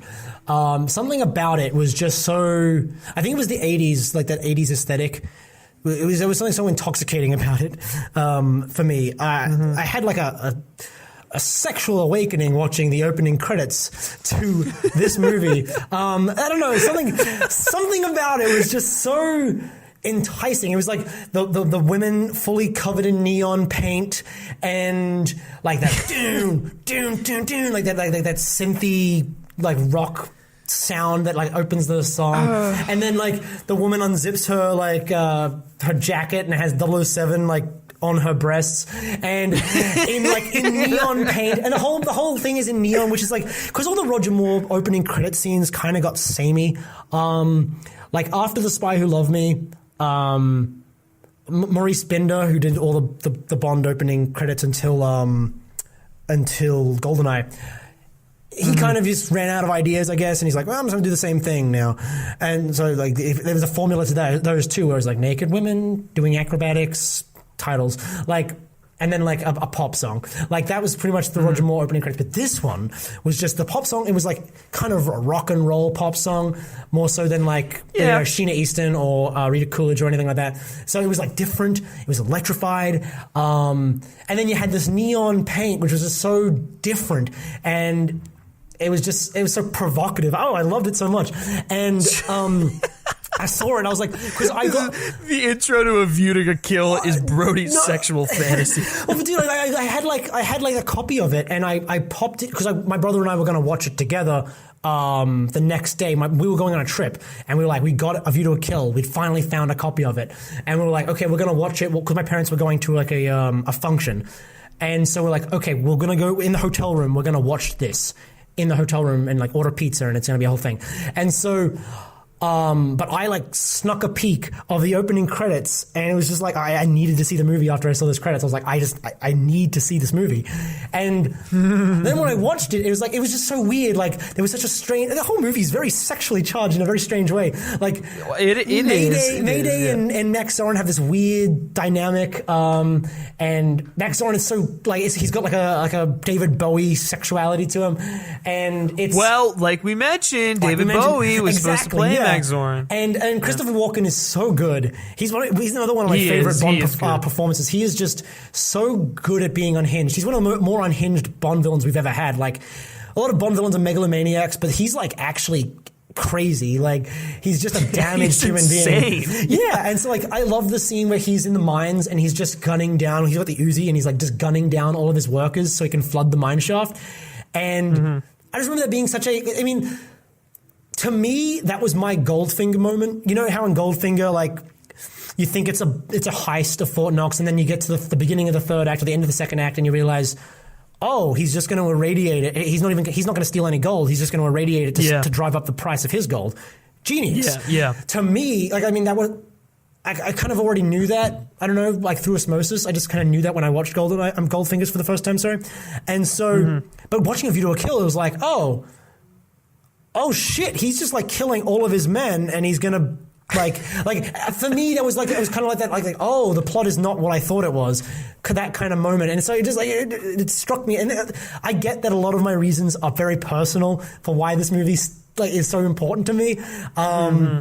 and I get it, that's no testament to its actual quality as a movie. There's a lot of things wrong with it. Obviously, Roger Moore is visibly old, and he's way too old for Tanya Roberts. They should have made that a more paternal relationship. They had the other chick. There's the Russian agent that he's in the jacuzzi with. They should have been that should have been the couple of the movie, because they were about the same age. They had a history together. They had chemistry. It was good. But then she's sort of just dropped for the younger model, which is a shame. And I liked Mayday's redemption. Her redemption was far more believable than Jaws. Like she realized she was. Well, I mean, she realized she was expendable. She realized she watched her other fellow hench women get gunned down, and she realized, oh, Max Zorin doesn't really care about me. He's just using me. And I believed her. Her getting her revenge at the end was kind of satisfying. Watching her ride the trolley out and explode. Part of me, I have to watch it again. Part of me remembers or misremembers her flipping him off before she explodes. Bond or Mayday. Zorin? I remember because Max Zorin. No. I'm saying who is Mayday flipping off? You think? Max Zorin. So Max Zorin's in the Zeppelin and he's waiting for the mine to erupt, and then the trolley comes out and he sees Mayday and he's like, oh fuck! And she makes eye contact with him, but I remember her flipping him off. But it's not on the Blu-ray, and I can't find it on any VHS. I don't own the VHS, but I remember. I think you misremembered that. I mean, I also remember. This happens a lot with the Roger Moore movies. I remember Dolly, Jaws' girlfriend, having braces, but she doesn't have braces. Oh no, I thought that too. I remember. I thought she had the same. Yeah, because I remember I just remember vividly her smiling, and then Jaws going, "Oh, you got teeth too," and but that's not in the movie, so it's it freaks me out. But it's weird how everyone seems to remember that, because I've looked it up online. People seem to remember this, but it's not true. But I think it's just because that feels like it would be a fitting moment for that would have been way better, honestly. But maybe it's the Mandela effect. But anyway, View to a Kill, very personal reasons, but I just really enjoy it. I really like the fight on the Golden Gate Bridge. I also really like John Barry's I was about to score. say that's a good sequence. It's a good sequence. And actually, I I will say the action in general is pretty solid in that. Yeah, Something I didn't mention when I was talking about it. Pretty cool. The escape from the burning down. The opening ski chase, even though it's kind of lame and it has the Beach Boys, adds to that 80s vibe really heavily. But he's snowboarding and it's playing it's just what are we doing here? It's just, but I mean, I don't know. It's very special to me, and I wouldn't expect anyone else to overlook the massive problems with it, but it's special to me. So God damn it, it's going to be number 4 on my list. Hey, that's okay, because guess what? Guess what my number 4 is? I'll give you one guess. Moonraker. Yes, it is. Your Moonraker is my number 4. Flipped. Yeah, it is. It's really, we've been flipping weird positions. Yeah. Moonraker's number 4 because, hey, guess what, guys? It's actually not that bad of a film. It's not terrible. No, you're right. No, I mean, okay, let's just address the giant elephant. Yes, going to space and a giant space battle with laser guns is fucking ridiculous. What? But if you look at this movie as just being balls to the wall ridiculous and, to some extent self-aware, I think it's a little self-aware, right? Oh, yeah, no, I would say so too, yeah.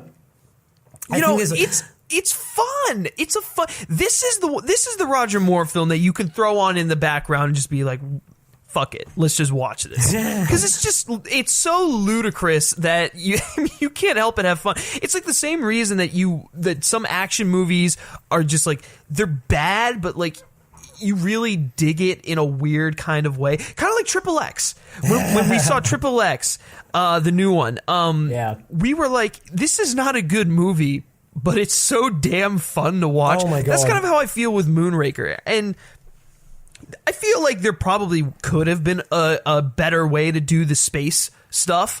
But they didn't go that route. They were like, oh, hey, Star Wars is popular. Let's do Bond in space and make it a giant sci-fi adventure. Yeah. It's silly, but I will admit, Hugo Drax. There are some parts where they sort of crib the vibe of 2001, like all the approaching the space station stuff, all the miniatures are beautiful, and the music, like the big orchestral, almost like imitating a symphony, like they had in 2001. Honestly works. It's honestly very, very like, if it had been in a different movie, would have been breathtaking stuff, like really, really cool. It's just, it's in a Bond movie and it's very strange. No. I completely agree. Yeah, it's just like, this is not James Bond. And really, this is the point where Bond goes overboard. Like, I mean, his previous films have had their silly moments, but this is the moment where they were just like, fuck it, all bets are off, let's just do whatever. Yeah. And I think the sad part about it is just, you know, how different it is from the Moonraker novel. Because I know you mention this all the time. If they had followed the novel, this could have been a phenomenal film. And something else that you said when you were talking about it, the first 2 acts of this movie are actually good. Yeah. The only problem is they're just trying to repeat The Spy Who Loved Me. They're trying to just redo that one. And it doesn't work. But I think it's fun enough where you could just throw it on and have a good time with it. Jaws is bad in this. He was great in The Spy Who Loved Me. He is awful in this. You can't. He's just become a farce in this film. He's a joke. You can't take him seriously. He belongs in like an airplane movie. Like the bit where he like tries to board the plane and he like goes to the metal detector and he smiles. God. That's literally out of an airplane movie. It's like or a Naked really Gun movie or something. Like Yeah, and that's, but I mean, and that might be part of the whole self-aware thing. That's like, we're just making a stupid movie. We don't care who knows it, and you know it, and all, you know, stuff like that. But like at the same time, there's a level, or I'm sorry, there's a line that you shouldn't cross, and they crossed it. And like you said, his redemption arc is stupid. It makes no sense. And that whole scene at the end where they're smiling and stuff like that. It's like, what are we doing a comedy here? Is this like it's like a cartoon. And then they get away in the end. They don't even die. They get away in a random shuttle. It's like, what's Jaws going to do for a living? Like, I know. It's like, okay, so Jaws is off living somewhere on a random beach with this girl. It's like, gosh. Oh my god. Yeah, no. I know. There's but some truly, one of the best stunts in the series though is in the opening credits with the pre-title sequence, the skydiving. Oh yes. I do. That is a good. I enjoyed that quite a bit. Like, and this is going back to the fact that I did said the first 2 acts are great. In the way they build up Hugo Drax in those arcs, like we've mentioned many times on the show, he is very much like your modern day Elon Musk type like tech genius. And I think he's a solid Bond villain. You know, he gets a lot of flack because of the movie that he's in, and you know, I enjoy him. I enjoyed him for what he brought to the table in this film. But yeah, you know, Moonraker, it's really just fallen right there in the middle, simply because I can acknowledge that it's not really a good movie, but it's so dang fun, man. There's a lot of fun to be had with this movie. So I should mention the song by Shirley Bassey is great. Oh yeah, it's great. I actually don't like it that much. I don't know. It's fine. It's very obvious that she was singing it as a favor to John Barry instead of like being passionate about it like she had been about. Oh really? Like, yeah. I mean, basically he needed a singer for the song. And he's like, I've written a song. You want to sing it? And she's like, all right, like, which is fine. Yeah. I mean, but no, I understand why it's like, you know, it would be kind of mad for some people. But I think I was just more happy to hear like Shirley Bassey sing another Bond song again. And you know, her presence is definitely felt in the song. It's just I happen to think it's good. So anyways, I love the disco version of it at the end. Oh dear. That's amazing. This is going back to the anyways, okay. So number 3, Brody, what is your number 3? Okay, so my top 3 are pretty interchangeable. But I'm just, in order to cause controversy, I'm going to do it this way. Mainly because it depends on how I'm feeling at the time, honestly. Don't do it to cause controversy. What are you feeling in your heart? No. I joke. I'm not doing it to cause controversy. I know it will, though. My number 3 is The Spy Who Loved Me. Oh, you son of a bitch. Yeah, okay, that's my number 2. And it's not because it's bad. The Spy Who Loved Me is amazing. It's the definitive. It's like movie. The most quintessential Roger Moore Bond. Yeah, film. and I mean, and for good reason. Like It has a great. I love the soundtrack too. It's like going back to that disco thing. Yeah, it has like they made it work in Marvin that one. Hamlish does the score, and it is so different, and it's so cool. I love the Bond 77 song they play when he's skiing in the opening scene. Nobody Does It Better is one of my favorite Bond songs. It's I agree with that. It's that is beautiful. a fantastic Bond song. It's just real quick, just going back to the opening scene, because I think we're just going to talk about this at the same time because our 2 and 3 are just flip flopped. But right. And, the opening scene with the parachute, it's freaking awesome, it's dude. iconic. Yeah, it's so cool. Oh my god, it's so good. And the shot always goes on longer than you think it's going to. He's falling. It does. You think it's gonna like the parachute's going to deploy. The parachute's going to deploy, and it never does. And then finally, and it's just. So perfect, and it really does. Like it's kind of a cliche, but it does really leave you breathless in a way that a lot of stunts don't. Because you're watching a film and you sort of, but for a moment you sort of forget you're watching a movie because they did it for real, and it's like a real guy really falling off of a cliff, and you just feel it. I don't know, it just feels real, and it's so good. I totally get what you're saying with that one. The reason it's number 3 instead of number 2. I feel like I'm gonna have to defend this. It's not because it's bad. I mean, I love it. It's not bad. And my top 3 are interchangeable. So they're all equally great in my opinion. Spy Who Loved Me it's directed by Lewis Gilbert, and Lewis Gilbert got away with making the same Bond movie 3 times. He made You Only Live Twice. The Spy Who Loved Me, and Moonraker, and they're all basically the same movie. Okay. There are slight variations, but I mean, he's even said this himself. It's not like it's a hidden, like a dirty secret. He said these movies are pretty much the same thing. That's why I only do them every now and then. Right. And he does them well. Like The Spy Who Loved Me is probably the best version of the Lewis Gilbert formula. Oh my god, no doubt. It really is. And but it does have. We were already talking like.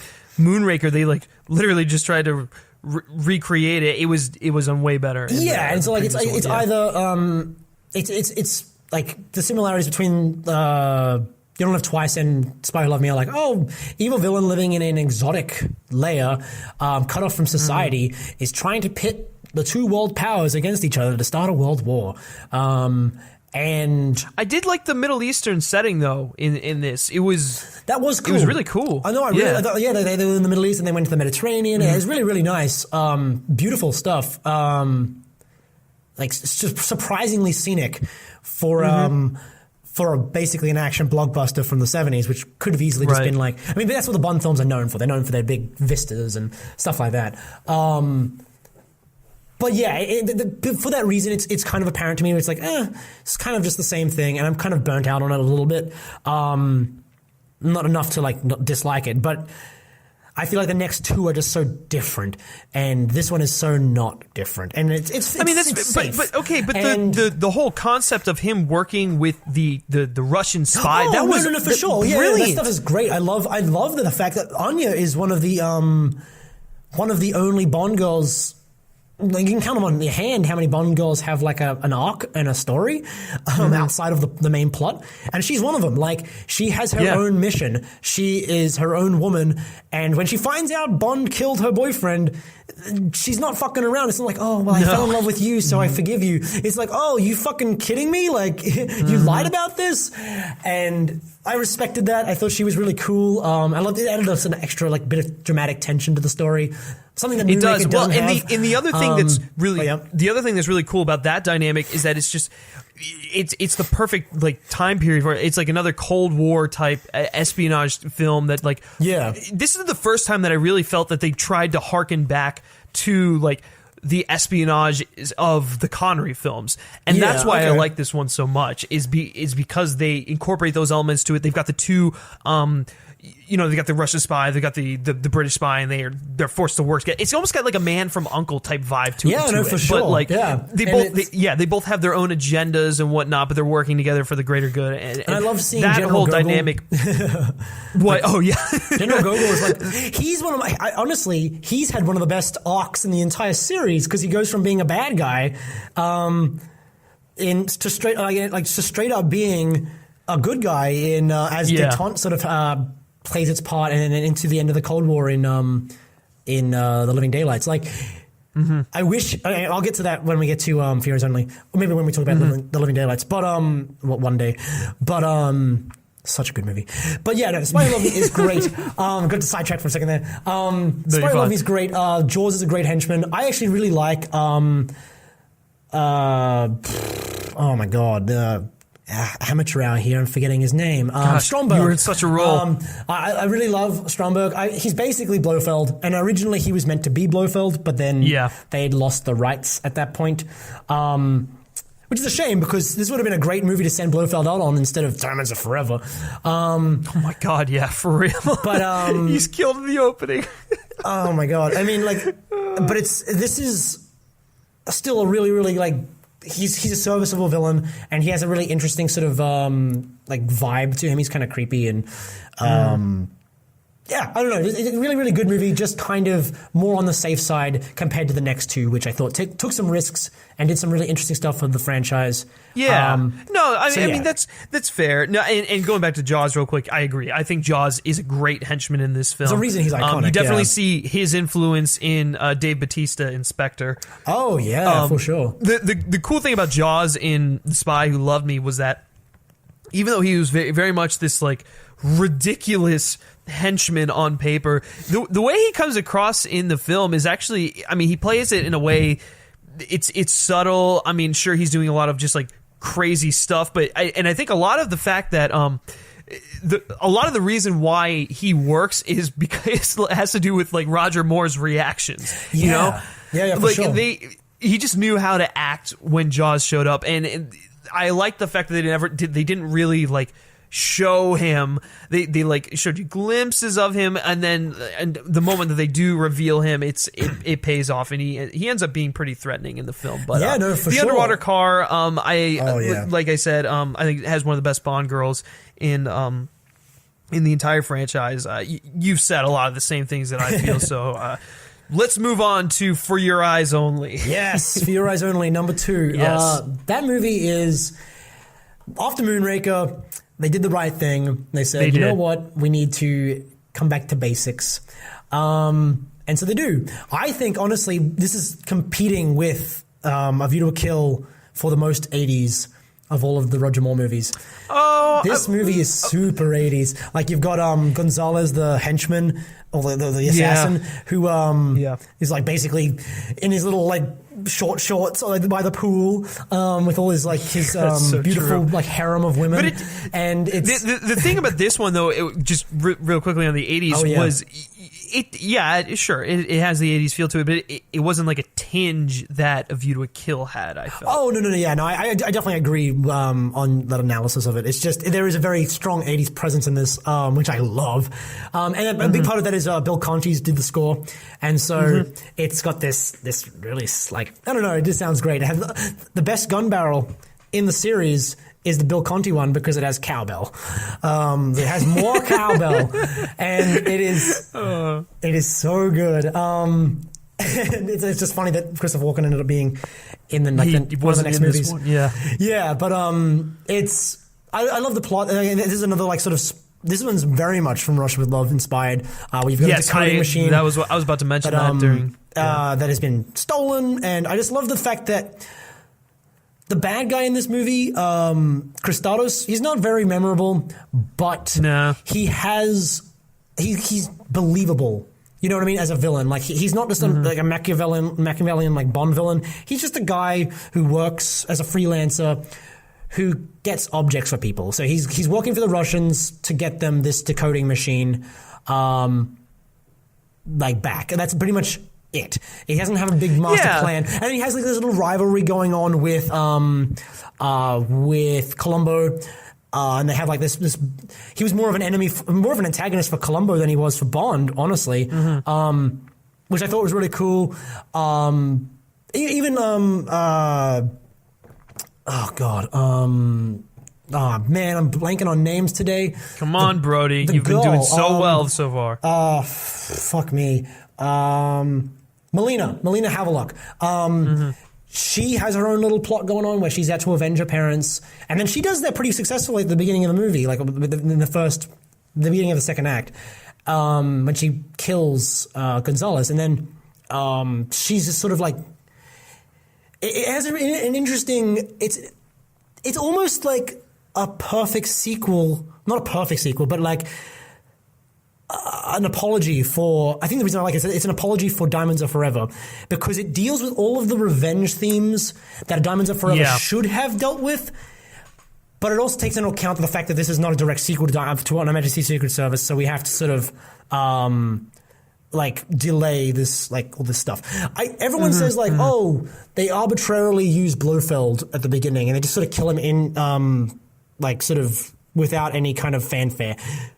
But I think it's very deliberate that they kill him off at the beginning of the movie, and then they establish the Tracy thing at the beginning of this movie, because the whole movie is Bond saying, look, don't pursue revenge. It's not, you're not going to find what you're looking for. You know what I mean? Like, you're not going to find any solace with revenge. I know. I have gone looking for revenge and I haven't found peace. And so then when you see, once Melina finally kills the man who killed her parents, she's like, well, now I need to get revenge on the next person and the next person. It's just this never ending hole of like, she's going to keep pursuing revenge until she eventually, you know, dies, which is basically what Bond says.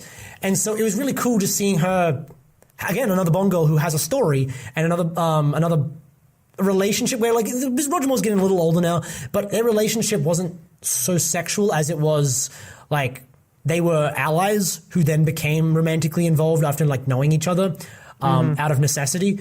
And so, yeah, I don't know. I just really love all that stuff. I love one of the other henchmen, Locke, the guy with the hexagonal glasses. He's so creepy. Like, he doesn't. He is. He's so creepy, and he's not like a henchman. He's just more of a goon. But I just love that he's like, he has a presence. He's just a side character who has a presence in the movie. Also, the scene where Christados drags Bond and Melina across the coral is ripped straight from Live and Let Die, the novel, and it's great. An amazing scene. I'm really glad they got like put it on film eventually. I just love this movie. I think it's so simple. I love General Gogol was the bad guy, really. This character that we've seen before, we've seen Bond work with before, is essentially the big bad in the end, because he's the one trying to get this decoding machine from Christados. And then at the end, he just sort of like, when he doesn't get the machine, because it's detente, he just sort of shrugs and goes, well, look at that. Detente. No one gets it because you destroyed it. And it's kind of like, it's like friendly rivals. And I loved it. I just thought that was so true to what the relationship between Russia and America and Britain was at that point in the Cold War.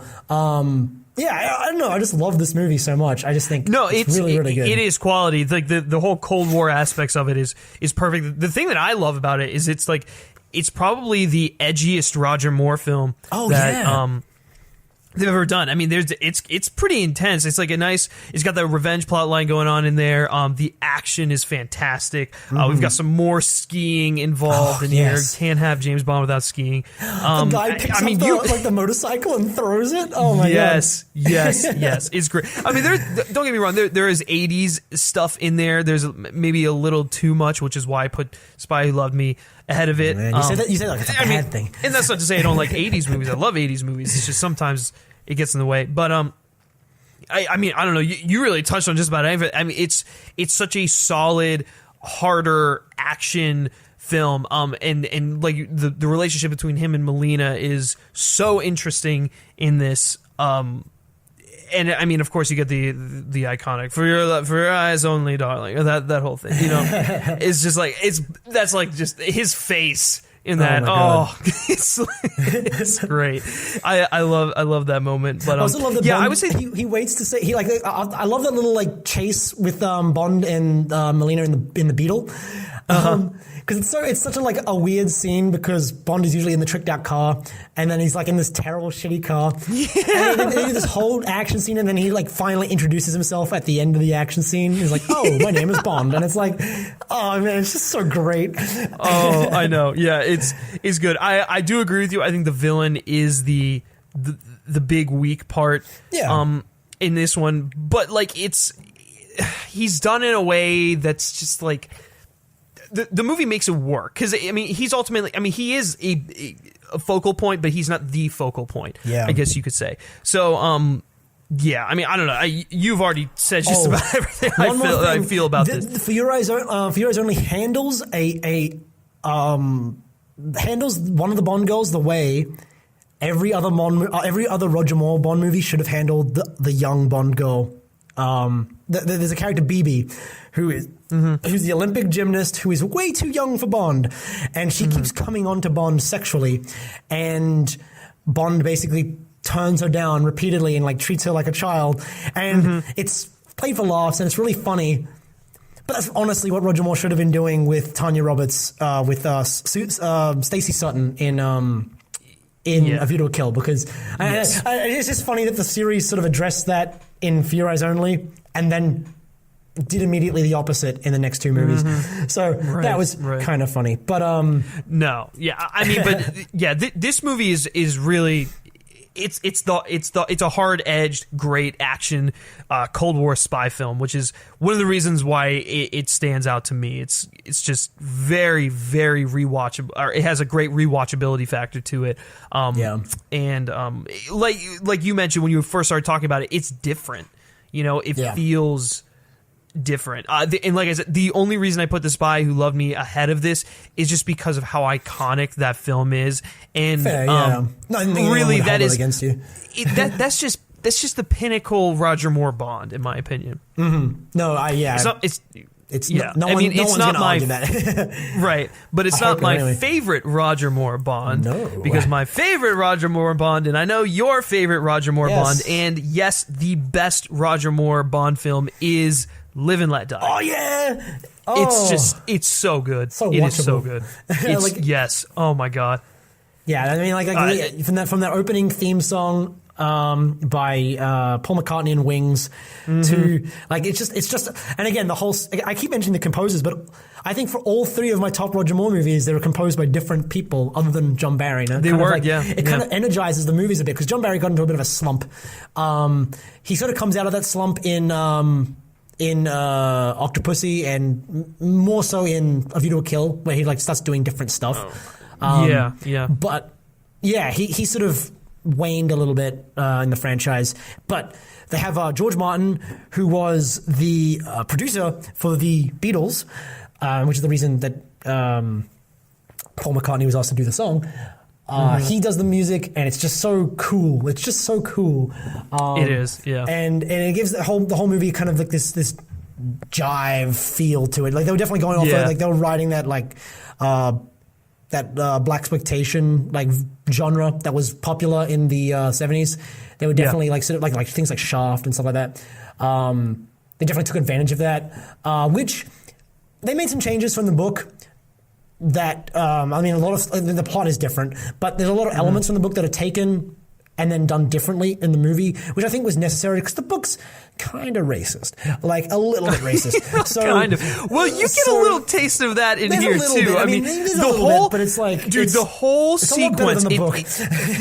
Right. But I mean, the whole sequence where he is being followed by those guys and the African American guys in the car, and then they call him a jive turkey. Oh my god! And then there's I forget the other line that someone said, like someone called someone like a honky. Honky, I mean, that was the language of the time, I guess. But I know, but it was bit. It was I think the most funny. The cab driver. He's a little stereotypical. It's like my god! I wrote the line of it, but there is some really bad stuff in here, but like if you just take into account when it was made, just and I mean, forgive it a little bit. I love. I mean, I'm thinking about Jane Seymour. She is stunning, and she's still stunning. Great. I mean, her Bond character is kind of a more typical, like sort of the kept woman trope, but they played it like there's a nice earnestness. There's a kind of a creepy implication when Bond tricks her into having sex with him. Just a little bit. It's a little creepy, but it's not like I don't know. I think it gets more crap than it probably deserves, but it is still a little iffy. I love Mr. Big. Yaphet Kotto as Mr. Big is such a good villain. Oh my god, so good.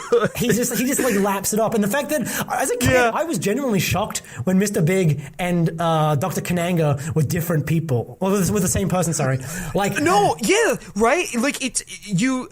I don't know. I remember the first time I watched it, and I was like, oh, are they're similar, I guess, right? Yeah, and then but then like totally the same. Like the prosthetic wasn't totally convincing, but at the same time, it wasn't so noticeably bad that when he like rips it off, it's like, oh shit, like of course.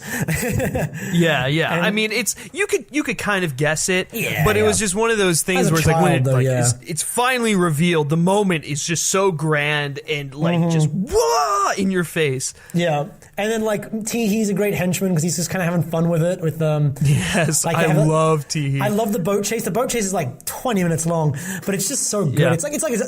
It's not just an action scene; it's a movie in and of itself, It really with its own is. peaks and valleys. And I love Sheriff J.W. Pepper. I think he's hilarious, kind of like the American stereotype, like you hauling ass in my parish, boy. Like it was just, oh my god, he's just so goofy.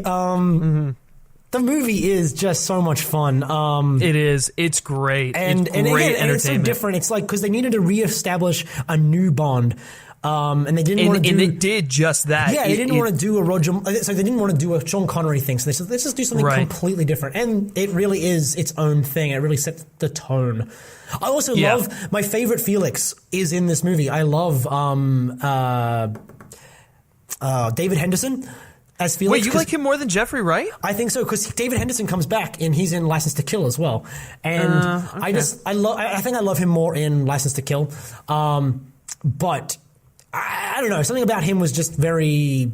I think it's mainly just because of License to Kill and the fact that he came back, but not to say he's probably not. I love Jeffrey Wright, but for different reasons, I think. Well, I mean, even more so than Jack Lord. Yeah, Jack Lord was cool. That's what I love. I don't know. I've always liked Jack Lord. I didn't get too much like of a relationship between him and Bond from his performance. Yeah. I mean, there wasn't too much in the movie for him to work with, but in terms of a friendship. But I got that Bond and Felix were friends in this movie. Like Felix is like, oh yeah, we should go grab a drink. Like I know a great restaurant, and then they go to a bar together, and then. Like that's when Bond gets dropped into the floor by the table and like all this sort of stuff. I don't know. I just really loved their working relationship in the movie. And everything about this movie is just kind of works and it's kind of hard to explain. I love the whole like voodoo element to it and the New Orleans just. That whole because they never really explain like is Baron Samedi supernatural? Because it's the closest they get to like a supernatural thing. It is, yes. It's like, is he supernatural? Because he comes back, he's at the end, he's on the train laughing, and it's like he's alive, and he also did a bunch of weird like appearing, disappearing stuff, and like. It was never like explicitly he's magic, which is good because that would have been dumb. I prefer not knowing because. It's I don't know, it's just so interesting, and he's such a presence too. He's in the movie. He's hardly in the movie really, but everyone remembers awesome. him. He's iconic. He's just got that. He is so cool in that. Like he's probably one of my favorite parts of that entire movie. Honestly, oh yeah, for sure. Oh man, the whole cast really works. Honestly, right? No, it is. Yeah, I think it's Oh, go ahead. Oh no, I was gonna say like I'm pretty. That one was directed by Guy Hamilton, I think. It's his best Bond film since Goldfinger, like easily. Not that there was too much competition with Diamonds Are Forever and The Man with the Golden Gun, but it's not. I don't think it's better than Goldfinger, but it's definitely on par with like he knew how to define a Bond in a similar way to the way we talk about Martin Campbell. I think he was a very competent director who. Knew how to establish a tone. He established Connery's tone perfectly, even though there were two films preceding it. And he really just came out of the park, like swinging, out of the pit, swinging. I don't know baseball, but he came out swinging. He came out swinging anyway. In any case, and he really like established Roger Moore's tone immediately. And so any deviation from that kind of like when things got a little too dark in The Man with the Golden Gun, it didn't feel right because we'd already perfectly established what Roger Moore's Bond was in Live and Let Die. Like he's not the kind of Bond who would twist a woman's arm to get information. He sleeps with her. He like seduces her. He doesn't break bones. You know what I mean? He bumps uglies. Yeah. And so I don't know. It is really, really well crafted. But that's about all I have to say, I think, about this one. I know. I mean, you touched on it. Like, it's fun. It did the best thing it possibly could have done, which was kickstarting the Roger Moore Bond era. I mean, and it's really interesting because this movie feels so different from the rest of the Roger Moore films. It really is its own thing. It's like the other one's art, but it's just films like and Live and Let Die. Yeah, you're right. Yeah, I mean, it had the right amount of cheese and like, you know, winks at the camera that I think some of the latter films really just like took to a whole new extreme. I mean, I've already touched on the whole voodoo thing. I think that's incredible. Mr. Big is awesome, so awesome in this. You know, Baron Samedi is. Oh gosh, I love all of the villains in this movie, and I think they are all enhanced because of just the setting that it takes place in, the boat chase, the final showdown where he blows up Mr. Big. Like, oh my god, it's great. It's great stuff here. And that's why I think that Live and Let Die is ultimately the best Roger Moore Bond film, and definitely one of the best Bond films of all time. I really. Not much else to say there. So, with that, holy crap. Until we do our Live and Let Die episode. Right, which should be next week, correct? Yeah. No, right. Bringing it up again. Anyways, we got to close out the show here. So, yes, that is our ranking of all 7 Roger Moore Bond films. I know that you might have a little bit of a different list, but I think we can all agree that the top 3 are probably the top 3 on a lot of people's lists. There's just different ordering and stuff around. So let us know in the comment section of wherever you are listening to this in, what your ranking of the Roger Moore Bond films would be. We'd love to hear from you. And if you're just listening in the car, just yell at the speaker. Just yell. We'll hear you. Yeah, we'll hear you. Just, I love Octopussy. Yeah. Oh, hell yeah. If you're yelling that, hell yeah. Yeah, no, definitely not. They're definitely not yelling that anyways. But yeah, so that's going to do it for this week's episode of The Words Are Not Enough. Thank you so much for listening. I know this is a little bit longer of an episode, but we had a lot to discuss. And we had to honor, of course, the late, great Sir Roger Moore. Right. Don't forget it. Great, wide variety of films here. So yeah, if you do like this show, if you do happen to like it, and you like all the things that we say on here, and you want to support the show, the best way to do that is to subscribe to the feed on iTunes. That is really what helps us out. If you download the episodes and listen to it through there, that's going to give us the best results. And also, be sure to leave a rating and a review in the ratings reviews section on iTunes as well. That also really helps us out. But we got a little bit of an announcement here. Ooh. We are actually now featured on iHeartRadio. If you are an Android user or you are someone who doesn't like iTunes, you can now listen to our episodes on iHeartRadio. Just download the app, go to podcast, search The Words Are Not Enough, and subscribe to our feed there. It's pretty exciting. It's all coming for, you can catch all the episodes, previous ones. They're all on there. So be sure to do that if you are not an iTunes user. That's it. Do it. Go ahead. Now I know what I can do it. Now I know I can go. Yes, exactly. This is perfect for you. You can just go on to iHeartRadio. But if you do like what we have to say and you want to hear what we have to say outside of James Bond, you can also check out the Men vs. Movies YouTube channel. All of these episodes are uploaded on there, but then we also do movie reviews and such on there. So if you want to go check out some other stuff, go to the Men vs. Movies YouTube channel.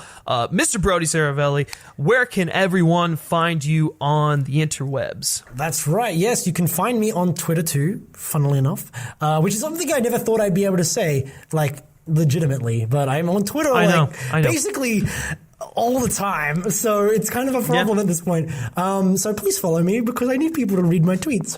Please? Yeah, so that's at Brody Seravalli. That's BrodySerravalli. There should be a description, like a link in the description. Yeah, but, it'll be in the description of wherever you're listening to. But so if you're driving the car or something and you need to know, I just wanted to spell it out so that you could find me, because it means that much, and I am so desperate for followers.